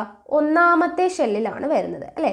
അപ്പോൾ ഫസ്റ്റ് ആണ്. അപ്പോൾ 1 സബ് ഷെൽ ഏതാണ്? എസ് ആണ്. 2 ഇലക്ട്രോണുകളായതുകൊണ്ട് 2 ആണ്. അപ്പോൾ 1s2 എന്നാണ് നമ്മൾ വായിക്കുക. ഇനി ലിഥിയത്തിൻ്റെ ആകുമ്പോഴത്തേനും 3 ഇലക്ട്രോൺ ആകും അല്ലേ. ഇവിടെ ശ്രദ്ധിക്കേണ്ട കാര്യം എന്താണ്? ലിഥിയത്തിൻ്റെ 3 ഇലക്ട്രോണുകളാണ് അല്ലേ. ലിഥിയത്തിന് 3 ഇലക്ട്രോണുകളാണ്. പക്ഷേ നമുക്കത് 1ാമത്തെ ഇതിൽ സബ്ഷെൽ എസ് 3 1s3 എന്ന് എഴുതാൻ പറ്റുമോ? ഇല്ല. കാരണം എന്താണ്? എസ് സബ്ഷെല്ലിൽ ഉൾക്കൊള്ളാവുന്ന പരമാവധി ഇലക്ട്രോണുകളുടെ എണ്ണം എന്ന് പറയുന്നത് 2 ആണ്. അപ്പോൾ നമുക്ക് 1s3 എന്ന് എഴുതാനായിട്ട് പറ്റില്ല. അപ്പോൾ നമ്മൾ എന്ത് ചെയ്യണം? 1s കൊള്ളുന്ന പരമാവധി 2 ആണ്. ബാക്കി ഒരെണ്ണം എങ്ങോട്ട് പോകും? അടുത്ത ഷെല്ലിലോട്ട് പോകും. അടുത്ത ഷെല്ലെന്ന് പറയുമ്പോൾ 2s മുകളിലൊരു 1. ഓക്കെ, അപ്പോൾ 1s2 2s1 എന്നുള്ളത് വരും. ഓക്കെ, അപ്പോൾ 1s2 2s1 എന്നുള്ളതാണ് ലിഥിയത്തിൻ്റെ സബ്ഷെൽ ഇലക്ട്രോൺ വിന്യാസം. ഓക്കെ ആണല്ലോ, മനസ്സിലായെന്ന് വിശ്വസിക്കുന്നു. ആദ്യം നമ്മൾ ഹൈഡ്രജൻ്റെ 1 ഇലക്ട്രോൺ ആയതുകൊണ്ട് 1ാമത്തെ ഷെല്ലിൽ 1ാമത്തെ സബ്ഷെൽ 1s1 എന്നുള്ളത് നമ്മൾ എഴുതി. ഹൈഡ്രജൻ്റെ എന്താണ്? 1ാമത്തെ ഇലക്ട്രോണുകളുടെ എണ്ണം 1 ആണ്, ഷെല്ല് 1 ആണ്. അപ്പോൾ 1s1 എന്ന് എഴുതി. ലിഥിയത്തിൻ്റെ ആകുമ്പോഴത്തേനും ഇലക്ട്രോണുകളുടെ എണ്ണം 2 ആണ്. സോ നമ്മൾ 1s2 എന്ന് എഴുതി. ലിഥിയത്തിൻ്റെ ആകുമ്പോഴേക്കും ഇലക്ട്രോണുകളുടെ എണ്ണം 3 ആണ്. 3 എന്ന് പറയുമ്പോൾ നമുക്ക് ഒരിക്കലും 1s3 എന്ന് എഴുതാൻ പറ്റില്ല. കാരണം എസ് സബ്ഷെല്ലിൽ ഉൾക്കൊള്ളാവുന്ന പരമാവധി ഇലക്ട്രോണുകളുടെ എണ്ണം 2 ആണ്. സോ 1s2 കഴിഞ്ഞ് ബാക്കിയുള്ള ഒരെണ്ണം അടുത്ത ഷെല്ലിലോട്ട് പോകണം, 2s1. ഇതാണ് ലിഥിയത്തിൻ്റെ. ഇനി അതുപോലെ തന്നെ ബെറീലിയത്തിൻ്റെയാണ് അടുത്തത് എഴുതിയിരിക്കുന്നത്. ബെറീലിയത്തിൻ്റെ എത്രയാണ്? 4 ആണ്. സോ നമ്മൾ എഴുതുമ്പോൾ 1s2 അല്ലേ. 1s2 രണ്ടെണ്ണം ഇതിൽ നിറഞ്ഞു. അടുത്തതിൽ 2s2 1s2 2s2 എന്ന് എഴുതി കഴിഞ്ഞാൽ എന്തായി? ബെറീലിയം 4 ആയി. അടുത്തത് ബോറോൺ 5. ബോറോൺ 5 ആകുമ്പോൾ എന്ത് ചെയ്യാം? 1s2 2s2 എസ്സിൽ പരമാവധി 2 ആണ്. അപ്പോൾ 2 2 4. ബാക്കി എത്രയാണ്? 5 ആവണമെങ്കിൽ 1 ഇലക്ട്രോൺ ഉണ്ട്. അത് എവിടേക്ക് പോകും? അടുത്ത ഷെല്ലിലോട്ട് പോകും അല്ലേ. 3p അല്ലേ. സോറി, 3p അല്ല 2p അല്ലേ. 1s2 2s2 then 2p ആണ് വരിക. 2p1. ബാക്കിയുള്ള ഒരെണ്ണം അങ്ങോട്ട് പോകും അല്ലേ. അപ്പോൾ 1s2 2s2 2p1 എന്ന് വരും. അപ്പോൾ ബോറോൺ 5 ഇലക്ട്രോൺ കംപ്ലീറ്റഡ് ആയി. അടുത്തത് കാർബൺ അതുപോലെ നമ്മൾ എഴുതുന്ന സമയത്ത് എന്ത് സംഭവിക്കും? 1s2 2s2 2 2 4. ബാക്കി 2 എണ്ണം ഉണ്ട്. അപ്പോൾ 2p2 അല്ലേ. അപ്പോൾ ഓരോ സബ്ഷെല്ലിലും കൊള്ളാവുന്ന പരമാവധി ഇലക്ട്രോണുകളുടെ എണ്ണം നമ്മൾ അറിഞ്ഞാലാണ് ഈ സബ്ഷെൽ ഇലക്ട്രോൺ വിന്യാസം നമുക്ക് എഴുതാനായിട്ട് പറ്റത്തുള്ളൂ. അപ്പോൾ ഇവിടെ നോക്കുക, സബ്ഷെൽ ഇലക്ട്രോൺ വിന്യാസം എഴുതുമ്പോൾ സബ്ഷെല്ലുകളുടെ ഇടതുവശത്ത് ചേർക്കുന്ന സംഖ്യ ഷെൽ നമ്പറിനെയും നമ്മൾ പറഞ്ഞു 1ാമത്തെ ഷെല്ലിൽ 2ാമത്തെ ഷെല്ലിൽ. അപ്പോൾ ഇടതുവശത്ത് ചേർക്കുന്ന സംഖ്യ എന്താണ്? ഷെൽ നമ്പറാണ്. വലതുവശത്ത് മുകളിലെ സംഖ്യ എന്താണ്? ഇലക്ട്രോണുകളുടെ എണ്ണമാണ് അല്ലേ.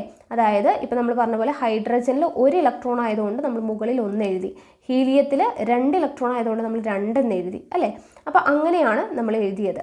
അപ്പോൾ ഇലക്ട്രോണുകളുടെ എണ്ണമാണ് മുകളിൽ സൂചിപ്പിക്കുന്നത്, ഇടതുവശത്ത് സൂചിപ്പിക്കുന്നത് ഷെൽ നമ്പറാണ് എന്നുള്ളത് ഓർത്തിരിക്കുക. ഓക്കെ ആണല്ലോ.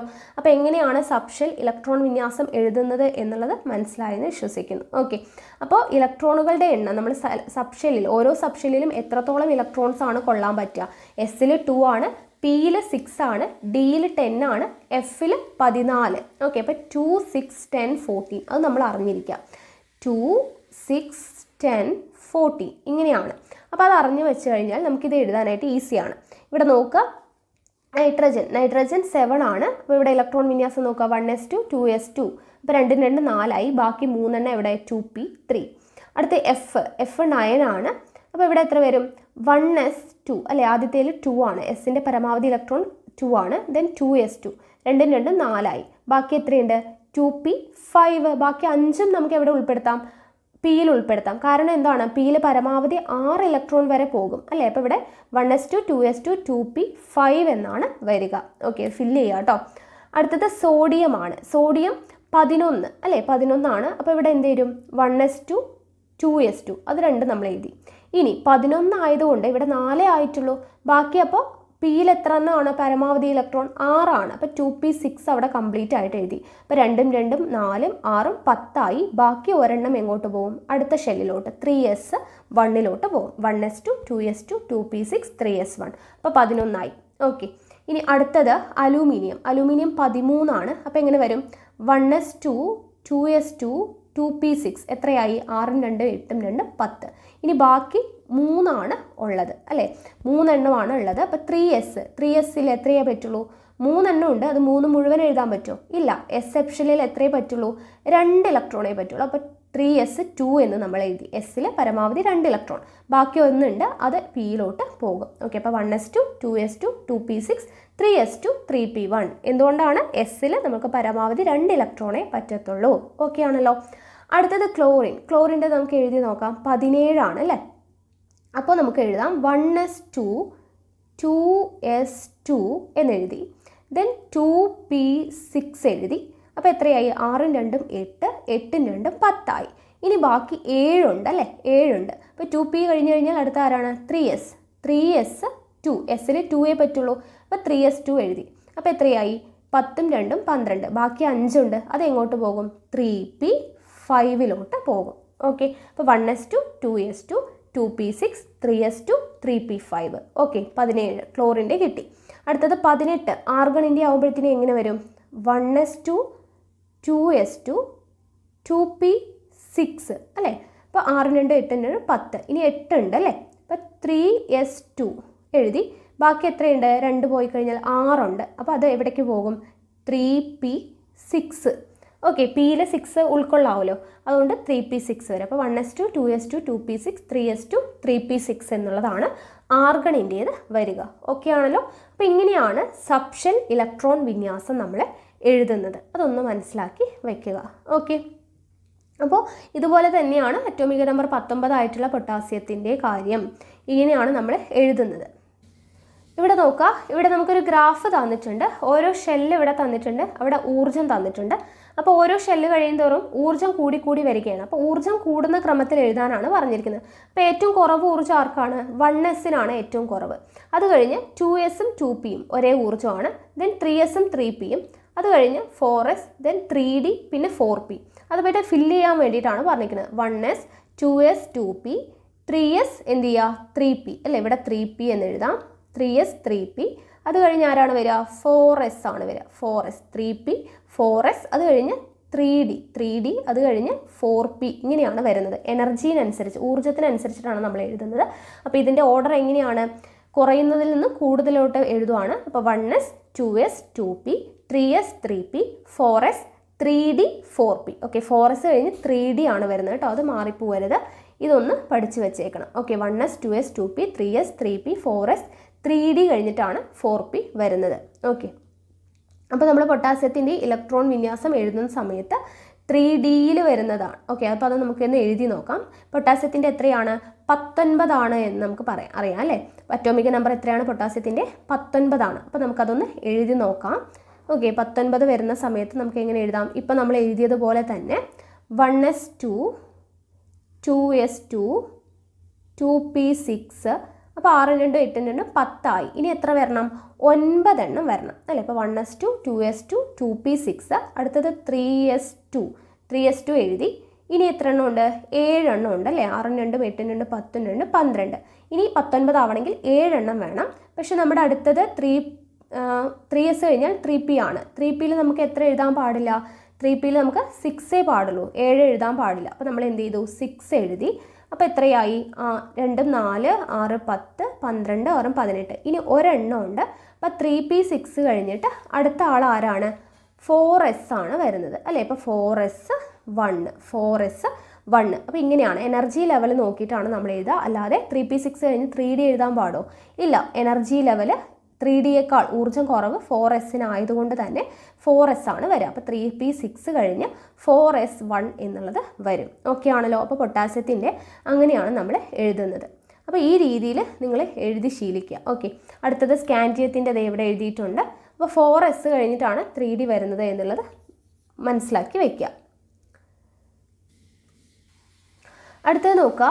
അറ്റോമിക നമ്പർ കൂടിയ മൂലകങ്ങളുടെ സബ്ഷെൽ ഇലക്ട്രോൺ വിന്യാസം എഴുതുമ്പോൾ ആ മൂലകത്തിന് തൊട്ടു മുമ്പുള്ള പീരീഡിലെ ഉത്കൃഷ്ട മൂലകത്തിന്റെ പ്രതീകം ബ്രാക്കറ്റിൽ കാണിച്ച് തുടർന്നുള്ള സബ്ഷെൽ വിന്യാസം മാത്രം എഴുതിയാൽ മതിയാകും. അതായത് എന്താണ് ഇവിടെ ഉദ്ദേശിക്കുന്നത് വെച്ചാൽ അറ്റോമിക നമ്പർ കൂടിയ മൂലകങ്ങളുടെ, ഇപ്പോൾ പൊട്ടാസ്യം 19 നമുക്ക് തന്നിട്ടുണ്ട് അല്ലേ. അപ്പോൾ ഇത് അറ്റോമിക നമ്പർ കൂടുതലാണെങ്കിൽ നമുക്ക് എന്ത് ചെയ്യാം? 1s2 2s2 2p6 3s2 ഇത്രയും എഴുതി പോകുന്നതിന് പകരം ആ മൂലകത്തിന് തൊട്ട് മുമ്പുള്ള പീരീഡിലെ ഏതെങ്കിലും ഉത്കൃഷ്ട മൂലകം എന്ന് പറഞ്ഞാൽ എന്താണ് നമുക്കറിയാം? ബാഹ്യതമ ഷെല്ലിൽ 8 ഇലക്ട്രോൺ അല്ലേ കംപ്ലീറ്റ് ആയിട്ടുള്ള മൂലകങ്ങളെയാണ് ഉത്കൃഷ്ടവാദങ്ങൾ എന്ന് പറയുന്നത്.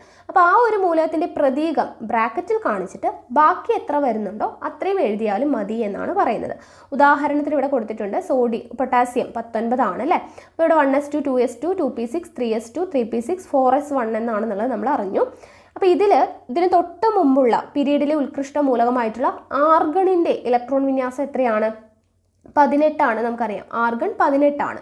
അപ്പോൾ 1s2 2s2 2p6 3s2 3p6 എന്ന് പറയുന്നത് 18 വരെയായി. അപ്പോൾ 18 എന്ന് പറയുന്നത് ആർഗണിൻ്റെ ആണ്. അപ്പോൾ ഇത്രയും ഭാഗം ആരുടെയാണ്?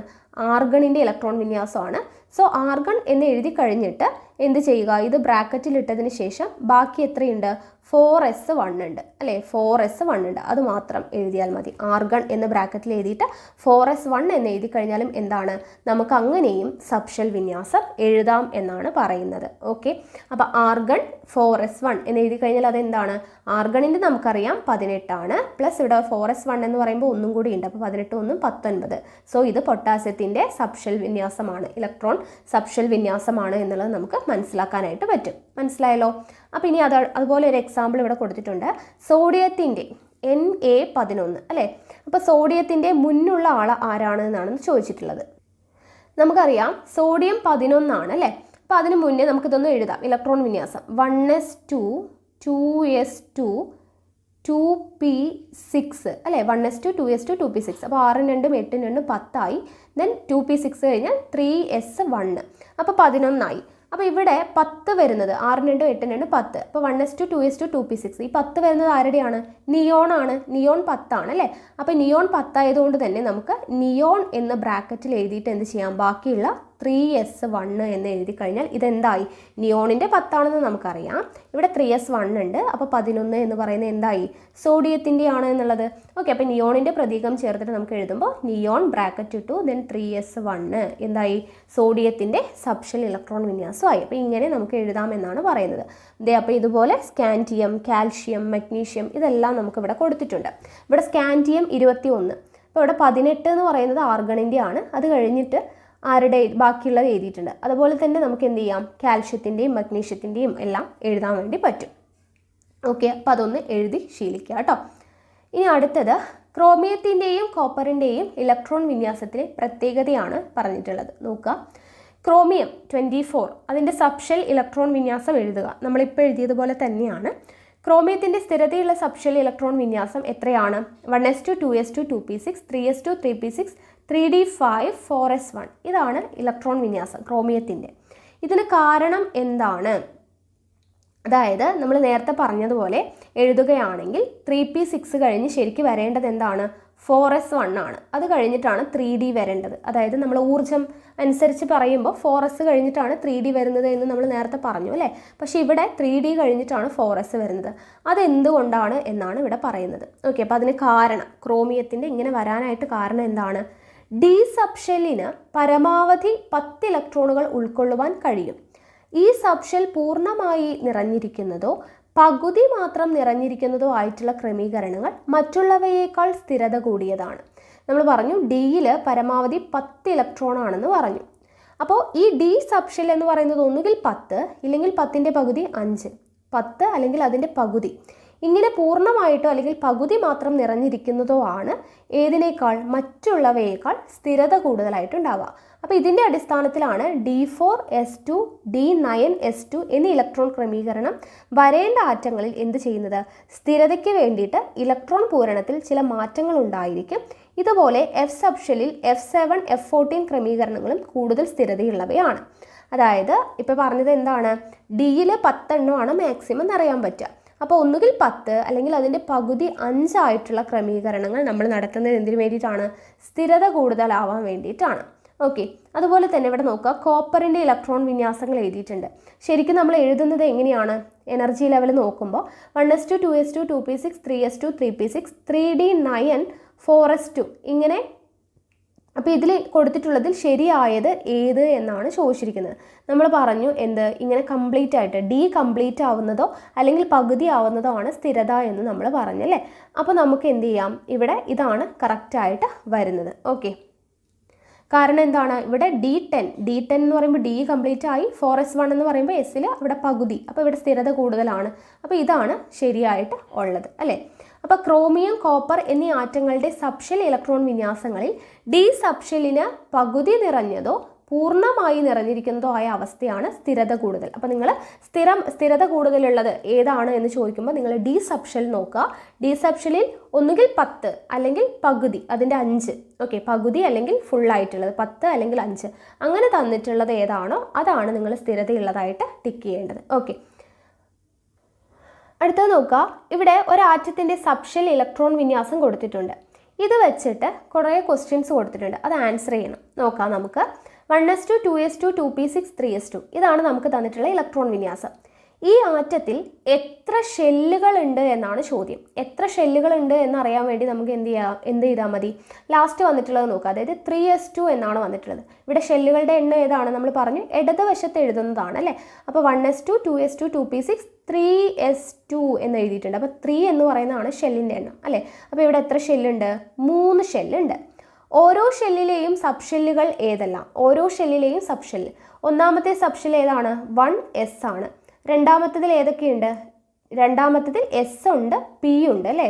2s2 2p6 എന്നാണ് കൊടുത്തിട്ടുള്ളത്. അപ്പോൾ രണ്ടാമത്തതിൽ എസ് ഉണ്ട്, പി ഉണ്ട്. ഒന്നാമത്തതിൽ എസ് ആണ്, രണ്ടാമത്തതിൽ എസും പിയും, മൂന്നാമത്തേതിൽ എസ് ആണ് ഉള്ളത് അല്ലേ. ഇനി അവസാന ഇലക്ട്രോൺ പൂരണം നടന്നത് എവിടെയാണ്? അവസാന ഇലക്ട്രോൺ പൂരണം നടന്നത് 3 മൂന്നാമത്തെ ഷെല്ലിലാണ് അല്ലേ. അവസാനത്തെ ഇലക്ട്രോൺ പൂരണം നടന്നത് ഏത് സബ്ഷെല്ലിലാണോ എന്ന് ചോദിച്ചു കഴിഞ്ഞാൽ ഏതാണ്? എസ്സിലാണ് അല്ലേ. ഏത് സബ്ഷെല്ലിലാണ്? എസ്സിലാണ് നടക്കുന്നത്.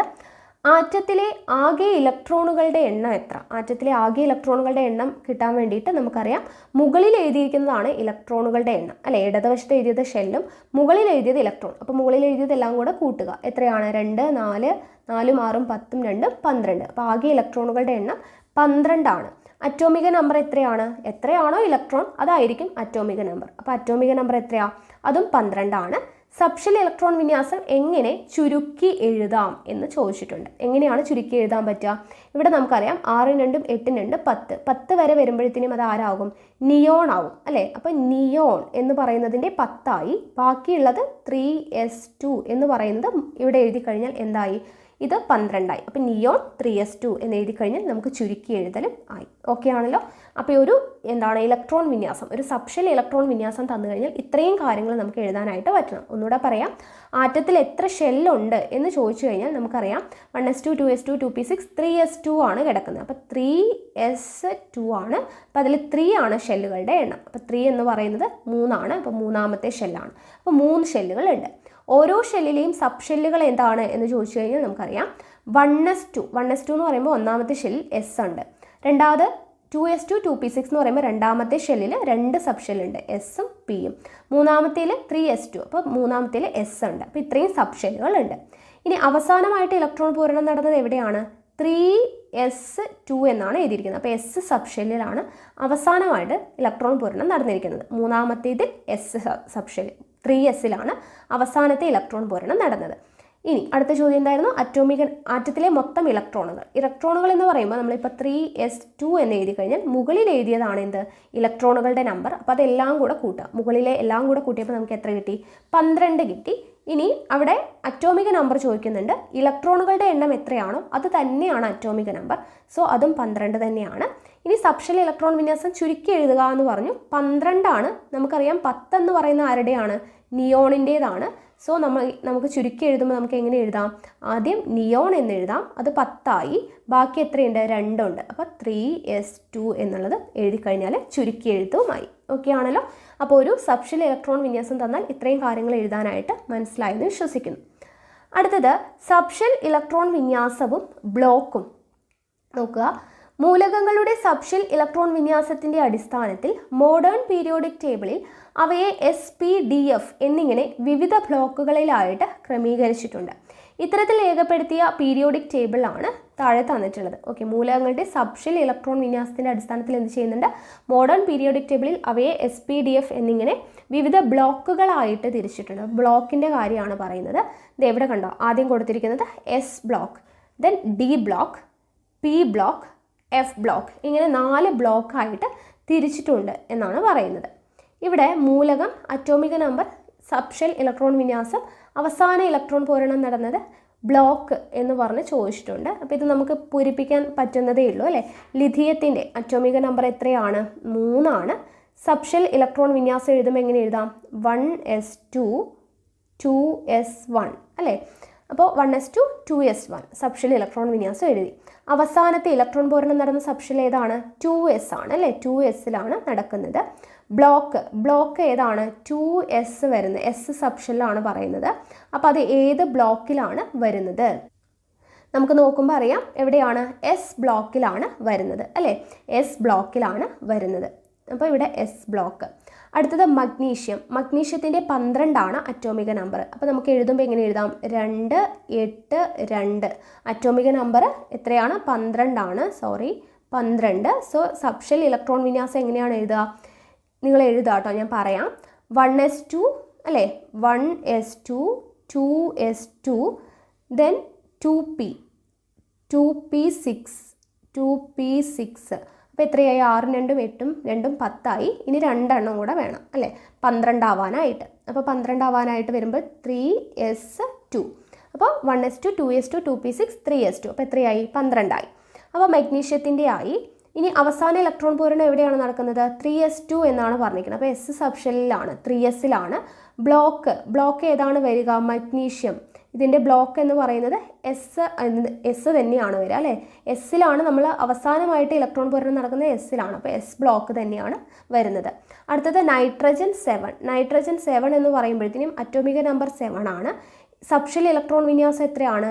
1s2 2s2 2 2 4 ഇനി 3 വേണ്ടുള്ളൂ. അപ്പോൾ നമുക്ക് എന്ത് എഴുതാം? 2p3 എന്ന് എഴുതാം അല്ലേ.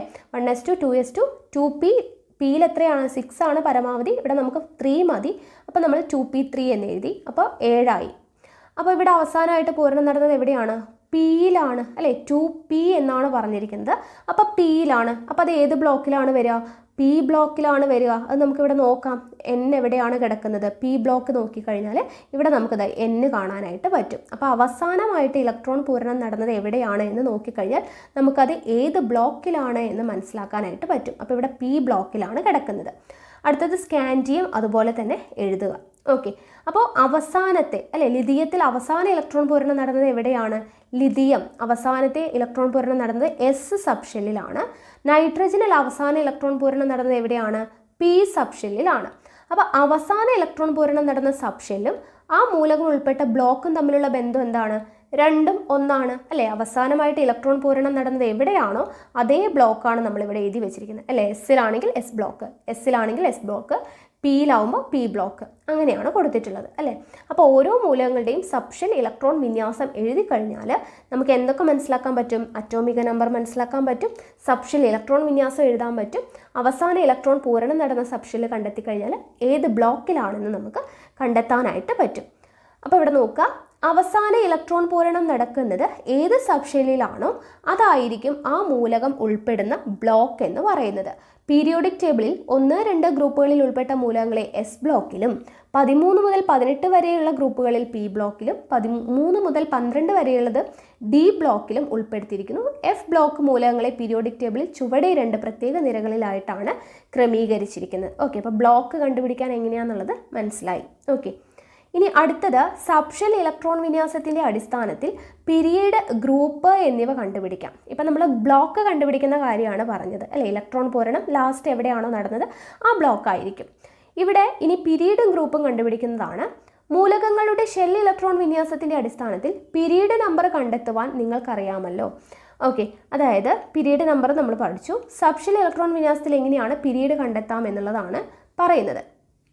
ഇവിടെ ബെറീലിയം എന്ന് പറയുന്ന മൂലകത്തിൻ്റെ സബ്ഷെൽ ഇലക്ട്രോൺ വിന്യാസം എത്രയാണ്? അറ്റോമിക നമ്പർ 4 ആണ്. അപ്പോൾ നമുക്ക് എങ്ങനെ എഴുതാം? 1s2 2s2 എന്ന് എഴുതാം അല്ലേ. അപ്പോൾ എന്തായി? 4 ആയി. അപ്പോൾ ബാഹ്യതമ ഷെല്ലിൻ്റെ നമ്പർ എത്രയാണ്? 2s2 ആണ്. അപ്പോൾ ബാഹ്യതമ ഷെല്ല് എന്ന് പറയുമ്പോൾ നമ്മൾ പറഞ്ഞു ഷെല്ല്, അതായത് 2s2 എന്നാണെങ്കിൽ ഈ ഇടതുവശത്ത് എഴുതുന്നതാണ് ഷെല്ല്. അപ്പോൾ ഇവിടെ ഷെല്ലിൻ്റെ നമ്പർ എത്രയാണ്? 2 ആണ്. അപ്പോൾ പീരീഡ് നമ്പർ എന്താണ്? ഷെല്ലിൻ്റെയും പീരീഡ് നമ്പറും തുല്യമാണ് എന്ന് നമ്മൾ പഠിച്ചിട്ടുണ്ടായിരുന്നു അല്ലേ. ഷെല്ലിൻ്റെ നമ്പർ ഏതാണോ അത് തന്നെയാണ് പീരീഡ്. അവസാനമായിട്ട് പൂരണം നടന്നത് എവിടെയാണോ അതാണ് ബ്ലോക്ക്. അങ്ങോട്ടും ഇങ്ങോട്ടും മാറിപ്പോകരുത്. ഇവിടെ കാർബൺ 6 ആണ്. ഇവിടെ അവസാനമായിട്ട് പൂരണം നടന്നത് പിയിലായതുകൊണ്ട് ബ്ലോക്ക് ഏതായിരിക്കും? പി ആയിരിക്കും. ഷെല്ല് പീരീഡ് ഏതാണെന്ന് ചോദിച്ചു കഴിഞ്ഞാൽ ഷെല്ല് നോക്കുക, 2p2. അപ്പോൾ 2 എന്ന് പറയുന്ന എന്താണ്? ഷെല്ലാണ്. അതുകൊണ്ട് തന്നെ പീരീഡ് എന്തായിരിക്കും? 2 ആയിരിക്കും. ഇവിടെ 3s1 ആണ്. 3s1 എന്ന് പറയുമ്പോൾ അവസാന പൂരണം നടന്നത് എസ്സിലായതുകൊണ്ട് എസ് ബ്ലോക്ക് ആയിരിക്കും. പക്ഷേ എന്താണ്? പീരീഡിൻ്റെ നമ്പർ എത്രയാണ്? 3 ആണ് വരിക. കാരണം എന്താണ്? ബാഹ്യതമ ഷെല്ലിൻ്റെ നമ്പർ 3 ആണ്. ഇവിടെ 4s1 എന്ന് പറയുമ്പോൾ എസ് ബ്ലോക്കിലാണ് വരിക. ഇവിടെ 4 എന്ന് പറയുന്നത് കൊണ്ട് തന്നെ ബാഹ്യതമ ഷെല്ലിൻ്റെ നമ്പർ 4 ആണ്. സോ പീരീഡ് നമ്പറും എന്തായിരിക്കും? 4 ആയിരിക്കും. അപ്പോൾ ഒരു മൂലകത്തിൻ്റെ സബ്ഷെൽ ഇലക്ട്രോൺ വിന്യാസത്തിൽ ബാഹ്യതമ ഷെല്ലിൻ്റെ നമ്പർ തന്നെയാണ് അത് ഉൾക്കൊള്ളുന്ന പീരീഡ് നമ്പർ. ഇത് നമ്മൾ മുന്നേ പഠിച്ചതാണ് അല്ലേ. ഇനി അടുത്തത് എസ് ബ്ലോക്ക് മൂലകങ്ങളുടെ ഗ്രൂപ്പ് നമ്പർ. എസ് ബ്ലോക്ക് മൂലകങ്ങളുടെ ഗ്രൂപ്പ് നമ്പറാണ് പറയുന്നത്. സബ്ഷെൽ ഇലക്ട്രോൺ വിന്യാസത്തിൻ്റെ അടിസ്ഥാനത്തിൽ മൂലകങ്ങളുടെ ഗ്രൂപ്പ് നമ്പർ നമുക്ക് കണ്ടെത്താൻ പറ്റും, പീരീഡ് കണ്ടെത്തിയതുപോലെ. ഇവിടെ നോക്കുക, ലിഥിയത്തിൻ്റെ നമുക്ക് തന്നിട്ടുണ്ട് 1s2 2s1 ആണ് എന്ത്? സബ്ഷെൽ ഇലക്ട്രോൺ വിന്യാസം അല്ലേ. സബ്ഷെൽ ഇലക്ട്രോൺ വിന്യാസം 1s2 2s1. അവസാന എസ് സബ്ഷെല്ലിലെ ഇലക്ട്രോണുകളുടെ എണ്ണം എത്രയാണ്? 1 ആണ്. സോ ഗ്രൂപ്പ് നമ്പർ എന്താണ്? 1.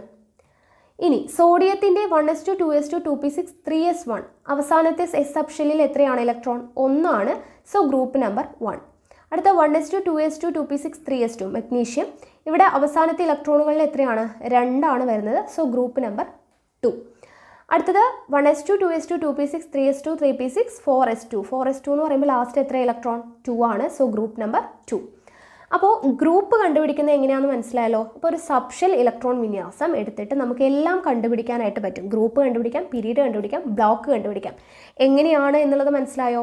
എസ് ബ്ലോക്ക് മൂലകങ്ങളുടെ ബാഹ്യ എസ് സബ്ഷെല്ലിലെ ഇലക്ട്രോണുകളുടെ എണ്ണമായിരിക്കും ഗ്രൂപ്പ് നമ്പർ എന്നാണ് പറയുന്നത്. ഓക്കെ, അപ്പോൾ നമുക്കിവിടെ എസിൻ്റെ നോക്കാം, ലാസ്റ്റ് വരുന്ന ഇലക്ട്രോണുകളുടെ എണ്ണം. ഇവിടെ നമുക്ക് ലിഥിയത്തിൻ്റെ ബ്ലോക്കും പീരീഡും ഗ്രൂപ്പും ഇതെല്ലാം നമുക്ക് കണ്ടുപിടിച്ച് നോക്കാം അല്ലേ. അപ്പോൾ നോക്കാം, 1s2 2s1 ആണ് അല്ലേ. അപ്പോൾ ഇതിൽ ബ്ലോക്ക് ഏതാണെന്ന് ചോദിച്ചാൽ ഏതാണ്? അവസാനം വരുന്നത് എസ്സിലായതുകൊണ്ട് എസ് ബ്ലോക്കാണ്. അത് ക്ലിയർ ആയല്ലോ. ബ്ലോക്ക് ഏതാണ്? ബ്ലോക്ക് എന്ന് പറയുന്നത് എസ് ആണ്. ലിഥിയത്തിൻ്റെ നമ്മൾ കണ്ടുപിടിക്കുകയാണ്. ബ്ലോക്ക് എസ് ആണ്. എന്തുകൊണ്ടാണ്? അവസാനം എസ് സബ്ഷെല്ലിലാണ് വന്നിരിക്കുന്നത്. സോ എസ് ബ്ലോക്ക് ആണ്. ഇനി നമുക്ക് ഏത് പീരീഡിലാണ് എന്ന് കണ്ടുപിടിക്കാൻ വേണ്ടി നമ്മൾ പറഞ്ഞു എന്താണ്? ഷെല്ലുകളുടെ എണ്ണം തന്നെയാണ് പീരീഡ് വരുന്നത് അല്ലേ. ഇപ്പോൾ ഇവിടെ ഷെല്ല് ഏതാണ്? അവസാനം 2ലാണ് വരുന്നത്. സോ പീരീഡ് എന്ന് പറയുന്നത് എന്താണ്? 2 ആണ്. ഓക്കെ, പീരീഡ് എന്ന് പറയുന്നത് 2 ആണ്. ഇനി അടുത്തത് എന്താണ് നമ്മൾ കണ്ടുപിടിക്കാനുള്ളത്? ഗ്രൂപ്പ് അല്ലേ. ഗ്രൂപ്പ് കണ്ടുപിടിക്കാൻ വേണ്ടി എന്താണ് ചെയ്യേണ്ടത്? അവസാനം എസിൻ്റെ മുകളിൽ എത്ര ഇലക്ട്രോൺ ഉണ്ട്? 1 ആണുള്ളത്. സോ ഗ്രൂപ്പ് എന്ന് പറയുന്നത് 1 ആണ്. ഓക്കെ, അപ്പോൾ ബ്ലോക്ക് എന്ന് പറയുന്നത് എസ് ബ്ലോക്ക് ആണ്, അവസാനം വരുന്നത് എസ്സിലായതുകൊണ്ട്. പിന്നെ നമ്മൾ എന്താണ് കണ്ടുപിടിച്ചത്? പീരീഡ് എന്ന് പറയുന്നത് ഷെല്ലിൻ്റെ അല്ലേ, ഷെല്ലെന്ന് പറയുന്നത് 2 ആണ് ഇടതുവശത്ത് വരുന്നത്. സോ പീരീഡ് എന്ന് പറയുന്നത് 2 ആണ്. ഗ്രൂപ്പ് എന്ന് പറയുന്നത് അവസാനം എസിൻ്റെ മുകളിൽ വരുന്നത് എത്രയാണ്? 1 ആണ്. So group number 1. ഓക്കെ, അപ്പോൾ ഇതാണ് ലിഥിയത്തിൻ്റെ ബ്ലോക്ക് എസ് ആണ്, പീരീഡ് 2 ആണ്, ഗ്രൂപ്പ് 1 ആണ്. ഇങ്ങനെയാണ് നമ്മൾ കണ്ടുപിടിക്കുന്നത്. ഓക്കെ ആണല്ലോ. ഇനി ഇവിടെ നമുക്ക് എന്താണ് ചിത്രം കൊടുത്തിട്ടുണ്ട്. എസ് ബ്ലോക്ക് മൂലകങ്ങളുടെ ചില പൊതുവായ സവിശേഷതകളാണ് ഇനി പഠിക്കാനായിട്ട് പോകുന്നത്. ആൽക്കലി ലോഹങ്ങളും ആൽക്കലൈൻ എർത്ത് ലോഹങ്ങളും ഉൾപ്പെട്ടവയാണ് എന്ത്? എസ് ബ്ലോക്ക് മൂലകങ്ങൾ. എസ് ബ്ലോക്ക് മൂലകങ്ങളുടെ സവിശേഷതയാണ് പഠിക്കുന്നത്. ആൽക്കലി ലോഹങ്ങളുണ്ട്, ആൽക്കലൈൻ എർത്ത് ലോഹങ്ങൾ, ഇത് രണ്ടും കൂടെ വരുന്നതാണ് എന്ത്? എസ് ബ്ലോക്ക് മൂലകങ്ങൾ എന്ന് പറയുന്നത്. ഇവയുടെ ഓക്സൈഡുകളും ഹൈഡ്രോക്സൈഡുകളും ബേസിക സ്വഭാവമാണ് കാണിക്കുന്നത്. ഇവയുടെ ഓക്സൈഡുകളും ഹൈഡ്രോക്സൈഡുകളും എന്ത് സ്വഭാവമാണ് കാണിക്കുന്നത്? ബേസിക സ്വഭാവമാണ് കാണിക്കുന്നത്. ഇവിടെ നോക്കാം, എസ് ബ്ലോക്ക് മൂലകങ്ങൾ രാസപ്രവർത്തനത്തിൽ ഏർപ്പെടുമ്പോൾ ഇലക്ട്രോണുകളെ വിട്ടുകൊടുക്കുകയാണോ സ്വീകരിക്കുകയാണോ ചെയ്യുന്നത്? അപ്പോൾ നമുക്കത് അറിയാൻ വേണ്ടി നമ്മൾ പറഞ്ഞു എന്താണ്, സ്ഥിരത കൈവരിക്കാൻ വേണ്ടിയിട്ടാണ് ഇലക്ട്രോൺസിനെ വിട്ടുകൊടുക്കുന്നതും സ്വീകരിക്കുന്നതുമെല്ലാം അല്ലേ. അപ്പോൾ നമുക്ക് എസ് ബ്ലോക്ക് മൂലകങ്ങളിൽ ആൽക്കലി ലോഹങ്ങളും ആൽക്കലൈൻ എർത്ത് ലോഹങ്ങളുമാണ്. ഇപ്പോൾ ഫോർ എക്സാമ്പിൾ നമ്മൾ ലിഥിയം എടുക്കുക. ഓക്കെ, ലിഥിയം എടുത്തു കഴിഞ്ഞാൽ നമുക്കറിയാം 1s2 2s1 എന്നാണ് അല്ലേ. അപ്പോൾ ഇവിടെ ഒരു ഇലക്ട്രോണാണ് പുറത്തായിട്ട് വരുന്നത്. അപ്പോൾ ഒരു ഇലക്ട്രോൺ ആയതുകൊണ്ട് തന്നെ അത് എന്തായിരിക്കും ചെയ്യുന്നുണ്ടാവുക? ഇലക്ട്രോണ് വിട്ടുകൊടുക്കുകയായിരിക്കും ചെയ്യുക, സ്ഥിരത കൈവരിക്കാൻ വേണ്ടിയിട്ട് അല്ലേ. അപ്പോൾ ഇലക്ട്രോൺസ് എന്ത് ചെയ്യുകയാണ്? വിട്ടുകൊടുക്കുകയാണ് ചെയ്യുന്നത്. ഇനി നമുക്കറിയാം ഏത് തരം ബന്ധനമാണ്? അയോണിക ബന്ധനമാണ്. സാധാരണ രൂപീകരിക്കുന്നത് ഏതാണ്? അയോണിക ബന്ധനമാണ് എസ് ബ്ലോക്ക് മൂലകങ്ങൾ ഉണ്ടാക്കുന്നത്. ഓക്കെ, അപ്പോൾ എസ് ബ്ലോക്ക് മൂലകങ്ങൾ സാധാരണയായിട്ട് അയോണിക സംയുക്തങ്ങളാണ് നിർമ്മിക്കുന്നത്.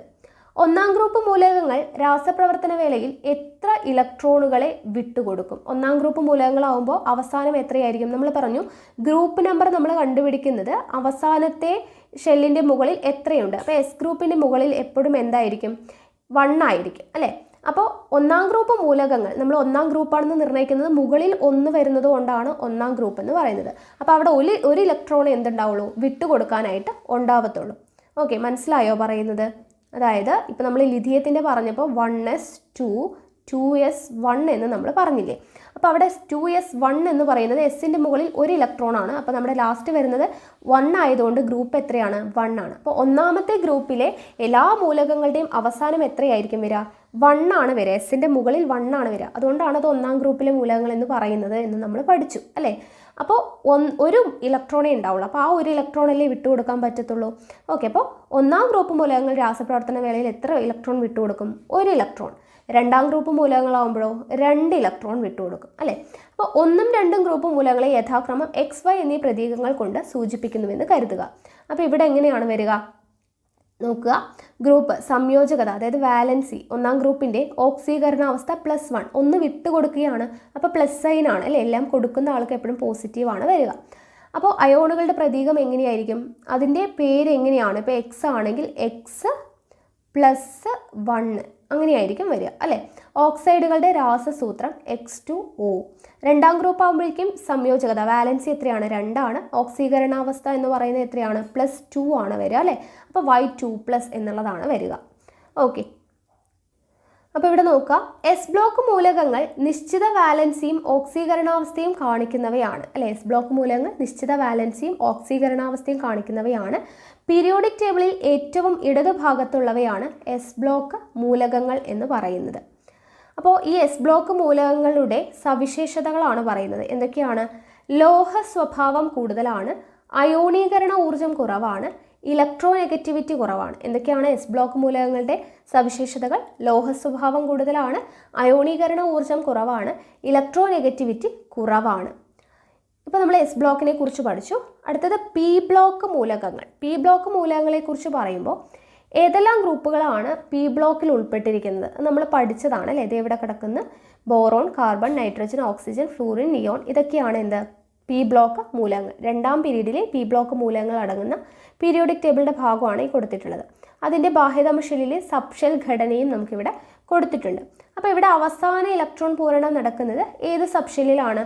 നമുക്കറിയാം അവസാന ഇലക്ട്രോൺ പൂരണം നടക്കുന്ന സബ്ഷെല്ലാണ് പി നമ്മൾ പറഞ്ഞ ബ്ലോക്ക് എന്ന് പറഞ്ഞത് അല്ലേ. അപ്പോൾ പി ബ്ലോക്ക് ആയതുകൊണ്ട് തന്നെ അവസാനത്തെ പൂരണം നടക്കുന്നത് എവിടെയായിരിക്കും? പി ബ്ലോക്കിലായിരിക്കും. ഓക്കെ, പി സബ്ഷെല്ലിലായിരിക്കും. പി സബ്ഷെല്ലിൽ 1 മുതൽ 6 വരെ ഇലക്ട്രോണുകളാണ് കാണപ്പെടുന്നത് അല്ലേ. 1 മുതൽ 6 വരെ, ഇവിടെ 2p1, 2p2, 2p3, 2p4, 2p5, 2p6, 1 മുതൽ 6 വരെയുള്ള ഇലക്ട്രോണുകൾ കാണപ്പെടുന്നുണ്ട്. ബാഹ്യതമ പി ഇലക്ട്രോണുകളുടെ എണ്ണത്തോടൊപ്പം 12 കൂട്ടിയാൽ ഗ്രൂപ്പ് നമ്പർ കണ്ടെത്താൻ കഴിയുന്നുണ്ടോ എന്നാണ് ചോദ്യം. ബാഹ്യതമ ഇലക്ട്രോണുകളുടെ കൂടെ 12 കൂട്ടിയാൽ ഗ്രൂപ്പ് നമ്പർ കിട്ടുമോ? ബാഹ്യതമ ഇലക്ട്രോൺ ഇവിടെ 12 ആണ്. 12 കൂട്ടിക്കഴിഞ്ഞാൽ 1 അല്ലേ, ഇവിടെ 2p1 ആണ്. അപ്പോൾ 12ഉം 1ഉം കൂടെ കൂട്ടിയാൽ 13. ഇവിടെ 2p2 ആണ്. അപ്പോൾ 12ഉം 2ഉം കൂടെ കൂട്ടിയാൽ 14 കിട്ടും. 2p3 ആണ്. 12ഉം 3ഉം കൂടെ കൂട്ടിയാൽ 15 കിട്ടും. 2p4 എന്ന് പറയുമ്പോൾ 12ഉം 4ഉം കൂടെ കൂട്ടിയാൽ ഇവിടുത്തെ 16 കിട്ടും. 2p5 12ഉം 5ഉം കൂടെ കൂട്ടിയാൽ 17 കിട്ടും. അപ്പോൾ എല്ലാത്തിൻ്റെ കൂടെയും 12 കൂട്ടിക്കഴിഞ്ഞാൽ എന്ത് കിട്ടുന്നുണ്ട്? നമുക്ക് ഗ്രൂപ്പ് നമ്പർ കിട്ടുന്നുണ്ട്. അവസാനത്തെ പി ഇലക്ട്രോൺ എത്രയാണോ വരുന്നത് ആ ഇലക്ട്രോൺ നമ്പറിൻ്റെ കൂടെ 12 കൂട്ടിക്കഴിഞ്ഞാൽ എന്ത് ചെയ്യുന്നുണ്ട്? ഗ്രൂപ്പ് നമ്പർ നമുക്ക് കിട്ടുന്നുണ്ട്. ഓക്കെ, അത് മനസ്സിലായല്ലോ. ഇവിടെ നമുക്കൊരു എക്സാമ്പിൾ തന്നിട്ടുണ്ട്. Y എന്ന് പറയുന്ന മൂലകത്തിൻ്റെ ബാഹ്യതമ ഷെൽ ഘടന 3s2 3p4 ആണ്. അത് കറക്റ്റായിട്ടുള്ള എന്താണ്, ഇതല്ല കൊടുത്തിട്ടുള്ളത് പ്രതീകം. 3s2 3p4. ഓക്കെ, എന്താണ് 3s2 3p4 എന്നാണ് കൊടുത്തിട്ടുള്ളത് സബ്ഷെൽ ഇലക്ട്രോൺ വിന്യാസം. ഇത് നോക്കിയിട്ട് ഈ മൂലകം ഏത് പീരീഡിലും ഗ്രൂപ്പിലുമാണ് വരുന്നത്. ഏത് പീരീഡിലാണ് എന്ന് എങ്ങനെയാണ് കണ്ടുപിടിക്കുക? ഷെല്ലുകളുടെ നമ്പറാണ്. അപ്പോൾ ഇവിടെ 3 ആണ് ലാസ്റ്റ് വരുന്നത്, ഇടതുവശത്ത് കിടക്കുന്നത്. അപ്പോൾ 3 എന്ന് പറയുന്ന പീരീഡാണ് അല്ലേ. ഗ്രൂപ്പ് കണ്ടുപിടിക്കാൻ എന്ത് ചെയ്യണം? 3p4 പിയിൽ വരുന്നത് കൊണ്ട് തന്നെ പി ബ്ലോക്ക് മൂലകങ്ങളുടെ ഗ്രൂപ്പ് കണ്ടുപിടിക്കാൻ എന്ത് ചെയ്താൽ മതി? മുകളിലെ ആ 4ൻ്റെ കൂടെ എത്ര കൂട്ടണം എന്നാണ് പറഞ്ഞത്? 12 കൂട്ടിയാൽ മതി. അപ്പോൾ 12 4ഉം കൂടെ കൂട്ടി എത്രയാണ്? 16. ഗ്രൂപ്പ് എത്രയാണ്? 16. പീരീഡ് എത്രയാണ്? 3. 3 എന്ന് എങ്ങനെയാണ് കിട്ടിയത്? 3p4 ആണ്. അപ്പോൾ 3 ആണ് എന്ത് പീരീഡ് എന്ന് പറയുന്നത്, ഇടതുവശത്ത് കിടക്കുന്നത്. ഗ്രൂപ്പ് കിട്ടാനായിട്ട് പിയുടെ മുകളിൽ കിടക്കുന്ന നമ്പറിൻ്റെ കൂടെ 12 കൂട്ടുക. എന്തുകൊണ്ടാണ്? പി ബ്ലോക്ക് മൂലകങ്ങളുടെ ഗ്രൂപ്പ് കണ്ടുപിടിക്കാനായിട്ടാണ്.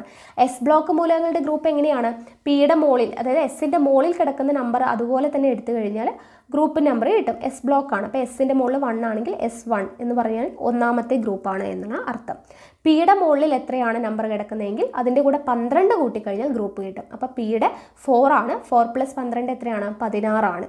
പീരീഡ് കിട്ടാനായിട്ട് എല്ലാത്തിൻ്റെയും ഷെല്ലിൻ്റെ ഇടതുഭാഗത്തുള്ളത് അല്ലേ. പിയുടെ ഇടതുഭാഗത്ത് കിടക്കുന്നത് ആരാണ്? 3 ആണ്. അപ്പോൾ പീരീഡ് 3 ആണ്. ഗ്രൂപ്പ് 16. ഇതേ ഗ്രൂപ്പിൽ തൊട്ട് താഴെയുള്ള മൂലകത്തിൻ്റെ ബാഹ്യതമ ഷെൽ ഘടന എഴുതി നോക്കൂ. അപ്പോൾ ഇതുപോലെ എക്സാമ്പിൾ ആണ് പറഞ്ഞത്. മനസ്സിലായല്ലോ ഇതെങ്ങനെയാണ് ചെയ്യുന്നത് എന്നുള്ളത്. ഓക്കെ, ഇനി അടുത്തത് പി ബ്ലോക്ക് മൂലകങ്ങളുടെ സവിശേഷതകളാണ് പറയുന്നത്. പീരിയോഡിക് ടേബിളിൽ പി ബ്ലോക്ക് മൂലകങ്ങൾ അടങ്ങുന്ന ഭാഗം ആണ് താഴെ നൽകിയിട്ടുള്ളത്. അപ്പോൾ ഇതിൻ്റെ സവിശേഷതകൾ എന്തൊക്കെയാണ് പറയുന്നത് നോക്കാം. ഇവിടെ കൊടുത്തിട്ടുള്ള ബ്ലൂ കളറിൽ കൊടുത്തിട്ടുള്ളത് ലോഹങ്ങളാണ്, ഗ്രീൻ കളറിൽ കൊടുത്തിട്ടുള്ളത് അലോഹങ്ങളാണ്, ഓറഞ്ച് കളറിൽ കൊടുത്തിട്ടുള്ളത് ഉപലോഹങ്ങളാണ്, ഈ പിങ്ക് കളറിൽ കൊടുത്തിട്ടുള്ളത് ഉത്കൃഷ്ട മൂലകങ്ങളാണ്. അതാദ്യം മനസ്സിലാക്കുക. അപ്പോൾ ഇതെല്ലാം വരുന്നത് പി ബ്ലോക്കിലാണ്. ലോഹങ്ങളുണ്ട്, അലോഹങ്ങളുണ്ട്, ഉപലോഹങ്ങളുണ്ട്, ഉത്കൃഷ്ട മൂലകങ്ങൾ ഇതെല്ലാം വരുന്നുണ്ട് പി ബ്ലോക്ക് മൂലകങ്ങളിൽ. ഓക്കെ, അപ്പോൾ വ്യത്യസ്ത വിഭാഗങ്ങളെ പ്രതിനിധാനം ചെയ്യുന്ന മൂലകങ്ങളാണ് പി ബ്ലോക്ക് മൂലകങ്ങൾ എന്ന് പറയുന്നത്. സാധാരണ താപനിലയിൽ ഖരം, ദ്രാവകം, വാതകം എന്നീ അവസ്ഥകളിലുള്ള മൂലകങ്ങളും ഇതിൽ ഉൾപ്പെടും. ഓക്കെ, അപ്പോൾ ഇവിടെ നോക്കുക. എസ് ബ്ലോക്ക് മൂലകങ്ങളെ അപേക്ഷിച്ച് പി ബ്ലോക്ക് മൂലകങ്ങൾ പൊതുവെ ഉയർന്ന അയോണീകരണ ഊർജ്ജമാണ് കാണിക്കുന്നത്. ഓക്കെ, ഉയർന്ന അയോണീകരണ ഊർജ്ജമായിരിക്കും കാണിക്കുന്നത് എസ് ബ്ലോക്ക് മൂലകങ്ങളെ അപേക്ഷിച്ച്. അതുപോലെ തന്നെ ഇലക്ട്രോനെഗറ്റിവിറ്റി ഏറ്റവും കൂടിയ മൂലകം പി ബ്ലോക്കിലാണ്. ഇലക്ട്രോനെഗറ്റിവിറ്റി ഏറ്റവും കൂടുതലുള്ള മൂലകം എവിടെയാണ്? പി ബ്ലോക്കിലാണ് ഉള്ളത്. ഇനി ഇവിടെ പി ബ്ലോക്ക് മൂലകങ്ങളുടെ പൊതുവായ സവിശേഷതകൾ വിശകലനം ചെയ്ത് കുറിപ്പ് തയ്യാറാക്കുക എന്നൊക്കെ പറഞ്ഞ് കൊടുത്തിട്ടുണ്ട്. ഇവിടെ അതിനു മുന്നേ ഇവിടെ എക്സ് വൈ എന്ന് പറഞ്ഞിട്ട് ബാഹ്യതമ ഇലക്ട്രോൺ വിന്യാസം കൊടുത്തിട്ടുണ്ട്. ഇതിൽ സംയോജകത 1 ആയിട്ടുള്ള മൂലകം ഏതാണ്? ലോഹ സ്വഭാവം പ്രകടിപ്പിക്കുന്ന മൂലകം ഏതാണ്? അയോണീകരണ ഊർജ്ജം കൂടിയ മൂലകം ഏതാണ്? എക്സും വൈയും ചേർന്ന് രൂപീകരിക്കാൻ സാധ്യതയുള്ള സംയുക്തത്തിൻ്റെ രാസസൂത്രം എഴുതി ഓക്സീകരണാവസ്ഥ രേഖപ്പെടുത്തുക എന്ന് പറഞ്ഞു കൊടുത്തിട്ടുണ്ട്. അപ്പോൾ ഇത്രയും നേരം നമ്മൾ പറഞ്ഞത് തന്നെയാണ് റിപ്പീറ്റ് ചെയ്ത് പീരീഡ് കണ്ടുപിടിക്കാനുള്ളത്, ഗ്രൂപ്പ് കണ്ടുപിടിക്കാനുള്ളത്, ബ്ലോക്ക് എങ്ങനെയാണ് കണ്ടുപിടിക്കുക, അറ്റോമിക് നമ്പർ എങ്ങനെയാണ് കണ്ടുപിടിക്കുക, അത് നിങ്ങളൊന്ന് ഫില്ല് ചെയ്ത് നോക്കുക കേട്ടോ.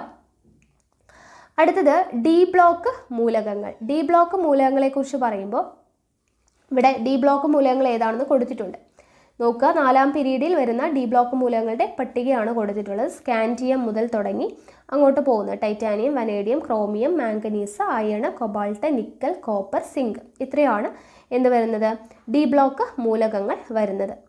അപ്പോൾ ഇവിടെ 3d 4s ഇലക്ട്രോണുകളുടെ ആകെ എണ്ണവും ഗ്രൂപ്പ് നമ്പറും തമ്മിലുള്ള ബന്ധം 3d 4s. ഇവിടെ നോക്കുക, 3d3 4s2, 3d2 4s2, 3d5 4s1, 3d5 4s2, 3d6 4s2, 3d7 4s2, 3d8 4s2, അല്ല ഇങ്ങനെയാണ് പോകുന്നത്. അപ്പോൾ ഇവിടെ 3d 4s ഇലക്ട്രോണുകളുടെ ആകെ എണ്ണവും ഗ്രൂപ്പ് നമ്പറും തമ്മിലുള്ള 3d 4sഉം കൂടെ കൂട്ടുന്നതും ആകെ നമ്പറും ഗ്രൂപ്പ് നമ്പറും തമ്മിലുള്ള ബന്ധം എന്താണെന്നാണ്. ഇവിടെ 3d 4sഉം കൂടെ കൂട്ടുമ്പോൾ d1s2, അതായത് 2 1 കൂടെ കൂട്ടിയാൽ 3. ഇവിടെ 3d2 4s2, അതായത് മുകളിൽ 2 2 കൂടെ കൂട്ടിയാൽ 4. ഇവിടെ 3d3 4s2 എന്ന് പറയുമ്പോൾ 3 2 കൂടെ കൂട്ടിയാൽ 5. ഇവിടെ 3d5 4s1, 5 1 കൂടെ കൂട്ടിയാൽ 6. ഇവിടെ 3d5 4s2, അല്ലേ 3d5 4s2, ഇവിടെ 5ഉം 2ഉം കൂടെ കൂട്ടിക്കഴിഞ്ഞാൽ 7. അപ്പോൾ ഡിയുടെ മുകളിലും എസിൻ്റെ മുകളിലും കിടക്കുന്നത് 2ഉം കൂടെ കൂട്ടിക്കഴിഞ്ഞാൽ എന്ത് കിട്ടുന്നുണ്ട്, ഗ്രൂപ്പ് നമ്പർ കിട്ടുന്നുണ്ട്. അപ്പോൾ ഡിയുടെ ഗ്രൂപ്പ് നമ്പർ കണ്ടുപിടിക്കുന്നത് എങ്ങനെയാണെന്ന് മനസ്സിലായല്ലോ. ഇത് ഓരോന്നും അങ്ങോട്ടും ഇങ്ങോട്ടും മാറിപ്പോകരുത്. എസിൻ്റെ ആണെങ്കിൽ എസിൻ്റെ മുകളിൽ കിടക്കുന്ന നമ്പറാണ് ഗ്രൂപ്പ് നമ്പർ. പിയുടെ ആണെങ്കിൽ പിയുടെ മുകളിൽ കിടക്കുന്ന നമ്പറിൻ്റെ കൂടെ 12 കൂട്ടുന്നതാണ് ഗ്രൂപ്പ് നമ്പർ. ഇനി ഇവിടെ ഡി ബ്ലോക്കിൻ്റെ ആണെങ്കിൽ ഡിയുടെയും എസിൻ്റെയും മുകളിൽ കിടക്കുന്ന 2 കൂടെ കൂട്ടുന്നതാണ് എന്ത്, ഗ്രൂപ്പ് നമ്പർ. ഓക്കെ, അപ്പോൾ ബാഹ്യതമ എസ് സബ്ഷെല്ലിലെ ഇലക്ട്രോണുകളുടെ എണ്ണവും തൊട്ട് മുമ്പിലുള്ള ഡി സബ്ഷെല്ലിലെ ഇലക്ട്രോണുകളുടെ എണ്ണവും കൂട്ടുന്നതിന് തുല്യമായിരിക്കും ഡി ബ്ലോക്ക് മൂലകങ്ങളുടെ ഗ്രൂപ്പ് നമ്പർ എന്ന് പറയുന്നത്. ഓക്കെ, അപ്പോൾ ഡി ബ്ലോക്ക് മൂലകങ്ങളുടെ ചില പ്രത്യേകതകൾ പരിശോധിക്കാം എന്ന് പറഞ്ഞു തന്നിട്ടുണ്ട്. അവസാന ഇലക്ട്രോൺ പൂരണം ബാഹ്യതമ ഷെല്ലിൻ്റെ തൊട്ട് ഉള്ളിലുള്ള ഷെല്ലിലെ ഡി സബ്ഷെല്ലിൽ നടക്കുന്നവയാണ് ഡി ബ്ലോക്ക് മൂലകങ്ങൾ. ഇതിനെയാണ് സംക്രമണ മൂലകങ്ങൾ എന്നറിയപ്പെടുന്നത്. അപ്പോൾ സംക്രമണ മൂലകങ്ങൾ എന്നറിയപ്പെടുന്നത് എന്താണ്, ഡി ബ്ലോക്ക് മൂലകങ്ങളാണ്. ഇവിടെ ഒരു കോളം കൊടുത്തിട്ടുണ്ട്. 12ാം ഗ്രൂപ്പിൽ വരുന്ന സിങ്ക്, കാഡ്മിയം, മെർക്കുറി എന്നിവ സംക്രമണ മൂലകങ്ങളുടെ എല്ലാ പൊതുഗുണങ്ങളും കാണിക്കുന്നവയല്ല. അതിനാൽ ഇവ കപട സംക്രമണ മൂലകങ്ങൾ എന്നറിയപ്പെടുന്നു. അപ്പോൾ സ്യൂഡോ ട്രാൻസിഷൻ എലമെൻറ്റ്സ് അല്ലെങ്കിൽ കപട സംക്രമണ മൂലകങ്ങൾ ഏതൊക്കെയാണ്, സിങ്ക്, കാഡ്മിയം, മെർക്കുറി. അതൊന്ന് ഓർത്തിരിക്കുക കേട്ടോ. ഇനി ഇവിടെ നോക്കുക, എസ് പി ബ്ലോക്കിൽ ഉൾപ്പെടുന്ന പ്രാതിനിധ്യ മൂലകങ്ങൾ ഗ്രൂപ്പിൽ സാദൃശ്യം കാണിക്കുന്നുണ്ടോ എന്ന് നമ്മൾ മനസ്സിലാക്കി. ഇവയിൽ ഒരേ ഗ്രൂപ്പിൽ ഉൾപ്പെട്ട മൂലകങ്ങളുടെ ബാഹ്യതമ ഷെല്ലിലെ ഇലക്ട്രോണുകളുടെ എണ്ണം ഒരുപോലെ ആയതുകൊണ്ടാണ് ഇങ്ങനെ സംഭവിക്കുന്നത്. 4ാം പീരീഡിലെ ഡി ബ്ലോക്ക് മൂലകങ്ങളുടെ 3d 4s സബ്ഷെല്ലുകളുടെ ഇലക്ട്രോൺ ഘടന പട്ടികയിൽ നൽകിയിട്ടുണ്ട് അല്ലേ. അപ്പോൾ അത് വെച്ച് നമുക്ക് ഗ്രൂപ്പ് കണ്ടുപിടിക്കുന്ന കാര്യം നമ്മൾ പറഞ്ഞു. ഇനി ഇവിടെ നോക്കുക, സംക്രമണ മൂലകങ്ങളുടെ ബാഹ്യതമ ഇലക്ട്രോൺ വിന്യാസം ഒരേ ഗ്രൂപ്പിലും പീരിയഡിലും സാധാരണ ഒരുപോലെയാണ്. അതുകൊണ്ട് ഇവ ഗ്രൂപ്പിൽ മാത്രമല്ല പീരിയഡിലും ഗുണങ്ങളിൽ സാദൃശ്യം കാണിക്കുന്നു. അത് ജസ്റ്റ് ഒന്ന് മനസ്സിലാക്കി വെക്കുക. ഓക്കെ, ഇനി ഡി ബ്ലോക്ക് മൂലകങ്ങളുടെ ഓക്സീകരണാവസ്ഥയാണ് പറയുന്നത്. രാസബന്ധനത്തിൽ ഏർപ്പെടുന്ന ആറ്റങ്ങൾ വിട്ടുകൊടുക്കുകയോ സ്വീകരിക്കുകയോ പങ്കുവയ്ക്കുകയോ ചെയ്യുന്ന ഇലക്ട്രോണുകളുടെ എണ്ണമാണ് എന്ത്, അവയുടെ വാലൻസി അഥവാ സംയോജകത എന്ന് നമുക്കറിയാം.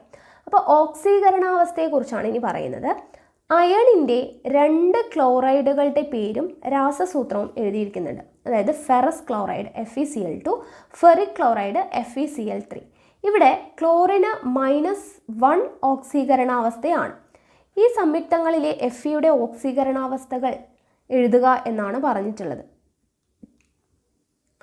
ഇവിടെ നോക്കുക, S, P എന്നീ ബ്ലോക്കുകളിലെ മൂലകങ്ങൾ രാസപ്രവർത്തനത്തിൽ ഏർപ്പെടുമ്പോൾ ബാഹ്യതമ ഷെല്ലിലെ ഇലക്ട്രോണുകളാണ് പങ്കെടുക്കുന്നത്. എന്നാൽ സംക്രമണ മൂലകങ്ങളുടെ ബാഹ്യതമ ഷെല്ലിലെ എസ് സബ് ഷെല്ലിൻ്റെയും തൊട്ടടുത്തുള്ള ആന്തരിക ഷെല്ലിലെ ഡി സബ് ഷെല്ലിൻ്റെയും ഊർജ്ജങ്ങൾ തമ്മിലുള്ള വലിയ വ്യത്യാസമില്ലാത്തതിനാൽ അനുയോജ്യമായ സാഹചര്യത്തിൽ ഡി സബ് ഷെല്ലിലെ ഇലക്ട്രോണുകൾ കൂടി രാസപ്രവർത്തനത്തിൽ പങ്കെടുക്കും. അതുകൊണ്ടാണ് സംക്രമണ മൂലകങ്ങൾ വ്യത്യസ്ത ഓക്സീകരണാവസ്ഥ കാണിക്കുന്നത്. അപ്പോൾ നമ്മൾ ഇത്രയും നേരം പഠിച്ച എല്ലാ മൂലകങ്ങളിലും നമ്മൾ എന്താണ്, എസും പിയും ബ്ലോക്കിലെ എല്ലാ മൂലകങ്ങൾ അവസാനം വരുന്ന സബ് ഷെല്ലിലെ ബാഹ്യതമ ഷെല്ലായിട്ടുള്ള എസ് സബ് ഷെല്ലിലെ എന്താണ് ഇലക്ട്രോൺസ് ആണ് വിട്ടുകൊടുക്കുകയോ അല്ലെങ്കിൽ സ്വീകരിക്കുകയോ ഒക്കെ ചെയ്യുന്നത്. അപ്പോൾ അവിടെ ഓക്സീകരണ അവസ്ഥ എന്തായിരിക്കും, സെയിം ആയിരിക്കും. പക്ഷേ ഇവിടെ ഡി ബ്ലോക്കിൽ അല്ലെങ്കിൽ സംക്രമണ മൂലകങ്ങൾ എന്ന് പറയുമ്പോഴത്തേനും അവിടെ ഡി സബ് ഷെല്ലിലെയും അതുപോലെ തന്നെ എസ് സബ് ഷെല്ലിലെയും തമ്മിൽ ഊർജ്ജങ്ങൾ തമ്മിൽ വലിയ വ്യത്യാസമൊന്നും ഇല്ലാത്തത് കൊണ്ട് എന്ത് ചെയ്യുന്നുണ്ട്, ഡി സബ് ഷെല്ലിലെ ഇലക്ട്രോണുകൾ കൂടി രാസപ്രവർത്തനത്തിൽ പങ്കെടുക്കുന്നത് കൊണ്ട് സംക്രമണ മൂലകങ്ങളുടെ വ്യത്യസ്ത ഓക്സീകരണാവസ്ഥയാണ് കാണിക്കപ്പെടുന്നത്. ഓക്കെ, അതായത് FeCl2 എന്ന് പറയുമ്പോൾ അവിടെ ക്ലോറിൻ 2 ആണ് അല്ലേ, 2+2- എന്നാണ് വരുന്നത്. FeCl3 വരുമ്പോൾ അവിടെ 3+ ആണ് വരുന്നത്. അപ്പോൾ അവിടെ ഓക്സീകരണാവസ്ഥ എന്താണ്, സംക്രമണ മൂലകങ്ങൾക്ക് വ്യത്യസ്തം ആയിരിക്കും. ഓക്കെ, ഇനി ഇവിടെ നിറമുള്ള സംയുക്തങ്ങൾ എന്ന് പറഞ്ഞു കൊടുത്തിട്ടുണ്ട്. സംക്രമണ മൂലകങ്ങളുടെ ചില സംയുക്തങ്ങളെ ലിസ്റ്റ് ചെയ്തിരിക്കുകയാണ്. ഏതൊക്കെയാണ്? Copper sulphate, cobalt nitrate, potassium permanganate, ferrous sulphate. ഇതെല്ലാം എന്താണ്, സംക്രമണ മൂലകങ്ങളുടെ ചില സംയുക്തങ്ങളാണ്, നിറമുള്ള സംയുക്തങ്ങളാണ്. Copper sulphate, cobalt nitrate, potassium permanganate, ferrous sulphate എന്ന് പറയുന്നത്. ഇവിടെ നോക്കുക, സംക്രമണ മൂലകങ്ങളുടെ സംയുക്തങ്ങൾ മിക്കവയും നിറമുള്ളവയാണ്. അവയിലെ സംക്രമണ മൂലകങ്ങളുടെ അയോണുകളുടെ സാന്നിധ്യമാണ് ഇതിന് കാരണം. ഓക്കെ, അയോണുകളുടെ സാന്നിധ്യമാണ് എന്തിന് കാരണം, നിറത്തിന് കാരണം എന്നുള്ളത് ഓർത്തിരിക്കുക. സംക്രമണ മൂലകങ്ങളുടെ ഉൽപ്രേരക സ്വഭാവം. അടുത്തത്, സ്വയം സ്ഥിരമായ രാസമാറ്റത്തിന് വിധേയമാകാതെ രാസപ്രവർത്തന വേഗതയെ സ്വാധീനിക്കാൻ കഴിയുന്ന പദാർത്ഥങ്ങളെയാണ് ഉൽപ്രേരകങ്ങൾ അഥവാ കാറ്റലിസ്റ്റ് എന്ന് പറയുന്നത്. ഓക്കെ, സ്വയം എന്ത് ചെയ്യുന്നില്ല, സ്ഥിരമായ രാസമാറ്റത്തിന് വിധേയമാകാതെ രാസപ്രവർത്തന വേഗതയെ സ്വാധീനിക്കാൻ കഴിയുന്ന പദാർത്ഥങ്ങളെയാണ് ഉൽപ്രേരകങ്ങൾ അഥവാ കാറ്റലിസ്റ്റ് എന്ന് പറയുന്നത്. സാധാരണയായിട്ട് സംക്രമണ മൂലകങ്ങളും അവയുടെ സംയുക്തങ്ങളും ഉൽപ്രേരകങ്ങളായിട്ട് ധാരാളം ഉപയോഗപ്പെടുന്നുണ്ട്. സമ്പർക്ക പ്രക്രിയയിൽ വനേഡിയം പെന്റോക്സൈഡ്, ഹേബർ പ്രക്രിയയിൽ സ്പോഞ്ചി അയൺ. പേര് ഇമ്പോർട്ടൻ്റ് ആണ്. എന്തിലൊക്കെയാണ് സമ്പർക്ക പ്രക്രിയയിൽ ഉപയോഗിക്കുന്നത്? Vanadium pentoxide. ഹേബർ പ്രക്രിയയിൽ ഉപയോഗിക്കുന്നത് സ്പോഞ്ചി അയൺ. സസ്യങ്ങളുടെ എണ്ണ ഹൈഡ്രോജനേഷൻ വഴി വനസ്പതിയുടെ നിർമ്മാണത്തിൽ നിക്കൽ എന്നിവ ഇവയിൽ ചില ഉദാഹരണങ്ങളാണ്. ഇമ്പോർട്ടൻ്റ് ആണ്. സമ്പർക്ക പ്രക്രിയയിൽ വനേഡിയം പെന്റോക്സൈഡ്, ഹേബർ പ്രക്രിയയിൽ സ്പോഞ്ചി അയൺ, സസ്യങ്ങളുടെ എണ്ണ ഹൈഡ്രോജനേഷൻ വഴി വനസ്പതിയുടെ നിർമ്മാണത്തിൽ നിക്കൽ, ഇതെല്ലാം ഉപയോഗിക്കുന്നുണ്ട്. വ്യത്യസ്ത ഓക്സീകരണാവസ്ഥ കാണിക്കുന്ന ഡി ബ്ലോക്ക് മൂലകങ്ങൾക്ക് ഓക്സീകാരിയായും നിരോക്സീകാരിയായും ഒരേ സമയം പ്രവർത്തിക്കുവാൻ കഴിയുന്നതാണ് ഇതിന് കാരണം. അപ്പോൾ ഇവിടെ നിറമുള്ള വസ്തുക്കൾ അല്ലെങ്കിൽ സംക്രമണ മൂലകങ്ങൾ ഉൽപ്രേരകമായിട്ട് ഉപയോഗിക്കാൻ കാരണം എന്താണ്? ഒരേ സമയം തന്നെ ഓക്സീകാരിയായും നിരോക്സീകാരിയായിട്ടും പ്രവർത്തിക്കുവാൻ കഴിയുന്നത് കൊണ്ടാണ്. ഓക്കെ, അപ്പോൾ നമ്മൾ ഡി ബ്ലോക്ക് മൂലകങ്ങളെക്കുറിച്ച് പഠിച്ചു. അടുത്തത് എഫ് ബ്ലോക്ക് മൂലകങ്ങളുടെ പ്രത്യേകതകളാണ്. ലാൻധാനത്തിനും ആക്ടീനിയത്തിനും ശേഷം വരുന്ന 14 മൂലകങ്ങളെ വീതം താഴെ 2 നിരകളിലായിട്ട് ക്രമീകരിച്ചിരിക്കുന്നവയാണ് എന്ത്? എഫ് ബ്ലോക്ക് മൂലകങ്ങൾ. ഇവയിൽ ഇലക്ട്രോൺ പൂരണം നടക്കുന്നത് ബാഹ്യതമ ഷെല്ലിന് തൊട്ട് മുമ്പിലുള്ള ഷെല്ലിൻ്റെയും ഉള്ളിലുള്ളതാണ്. ഒന്നാമത്തെ നിരയിലുള്ളവ ലാൻതനോയിഡുകൾ എന്നും രണ്ടാമത്തെ നിരയിലുള്ളവ ആക്ടിനോയിഡുകളും എന്നാണ് അറിയപ്പെടുന്നത്. ഇതെല്ലാം നമ്മൾ പറഞ്ഞു അല്ലേ. ഇവ 6, 7 പീരീഡുകളിലായിട്ട് ക്രമീകരിച്ചിരിക്കുന്നു. അവസാനത്തെ ഇലക്ട്രോൺ വന്നു ചേരുന്നത് എഫ് സബ്ഷെല്ലിലാണ്. സബ്ഷെൽ ഇലക്ട്രോൺ വിന്യാസം പരിശോധിച്ചാൽ കാണാൻ കഴിയും. ഓക്കെ, ഇനി ഇവിടെ നോക്കുക, കേരളത്തിൻ്റെ ധാതു സമ്പത്ത്. ലോകത്തെ എല്ലായിടത്തും ധാതുക്കളുടെ വിന്യാസം ഒരുപോലെയല്ല. നമ്മുടെ കേരളം ചില പ്രത്യേക ധാതുക്കളുടെ സമ്പന്ന ശേഖരത്താൽ അനുഗ്രഹീതമാണ്.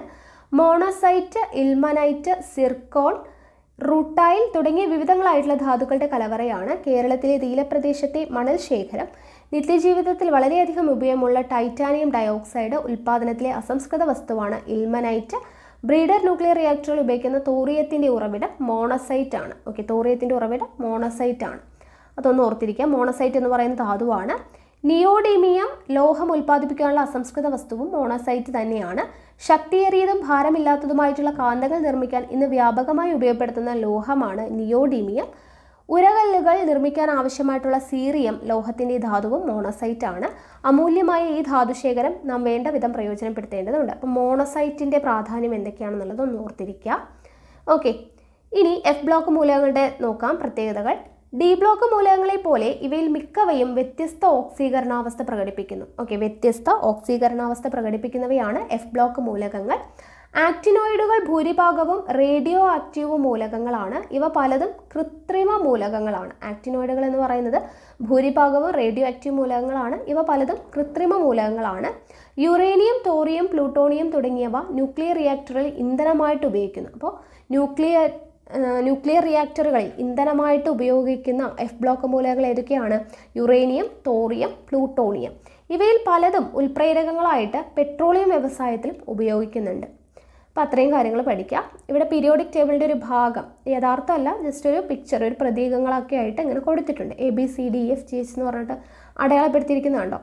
അപ്പോൾ ഇവിടെ എസ് ബ്ലോക്ക് മൂലകങ്ങൾ ലിസ്റ്റ് ചെയ്യുക എന്നൊക്കെ പറഞ്ഞ് നമ്മളിത് പഠിച്ചതാണ് അല്ലേ. എസ് ബ്ലോക്ക് ഏതാണ്, പി ബ്ലോക്ക് ഏതാണ്, ഡി ബ്ലോക്ക് ഏതാണെന്നൊക്കെ നമ്മൾ പഠിച്ചു കഴിഞ്ഞതാണ്. അപ്പോൾ ഇത്രയുമാണ് ഈ ചാപ്റ്റർ എന്ന് പറയുന്നത്. അപ്പോൾ ഇതോട് കൂടിയിട്ട് നമ്മുടെ മൂലകങ്ങളും അവയുടെ വർഗീകരണവും എന്ന് പറയുന്ന ആ ഒരു സെക്ഷൻ കംപ്ലീറ്റ് ആയിട്ടുണ്ട്. അപ്പോൾ ഈ ഒരു 2 ചാപ്റ്റർ നമ്മൾ വളരെ വൃത്തിയായിട്ട് SCERT ഫുൾ കവർ ചെയ്തിട്ടുണ്ട്. അപ്പോൾ ഈ ഭാഗത്തുള്ള ക്വസ്റ്റ്യൻസ്, ഇതിന് മുന്നുള്ള ആറ്റുമാറ്റത്തിൻ്റെ ഘടനയും അതുപോലെ തന്നെ ഇവിടെ മൂലകങ്ങളും അവയുടെ വർഗീകരണവും, ഈ ഭാഗത്തുള്ള ക്വസ്റ്റ്യൻസൊക്കെ നമ്മൾ ഉടനെ തന്നെ ചെയ്യുന്നതായിരിക്കും. അപ്പോൾ എന്തായാലും നമുക്ക് അടുത്ത ക്ലാസ്സിൽ കാണാം. താങ്ക്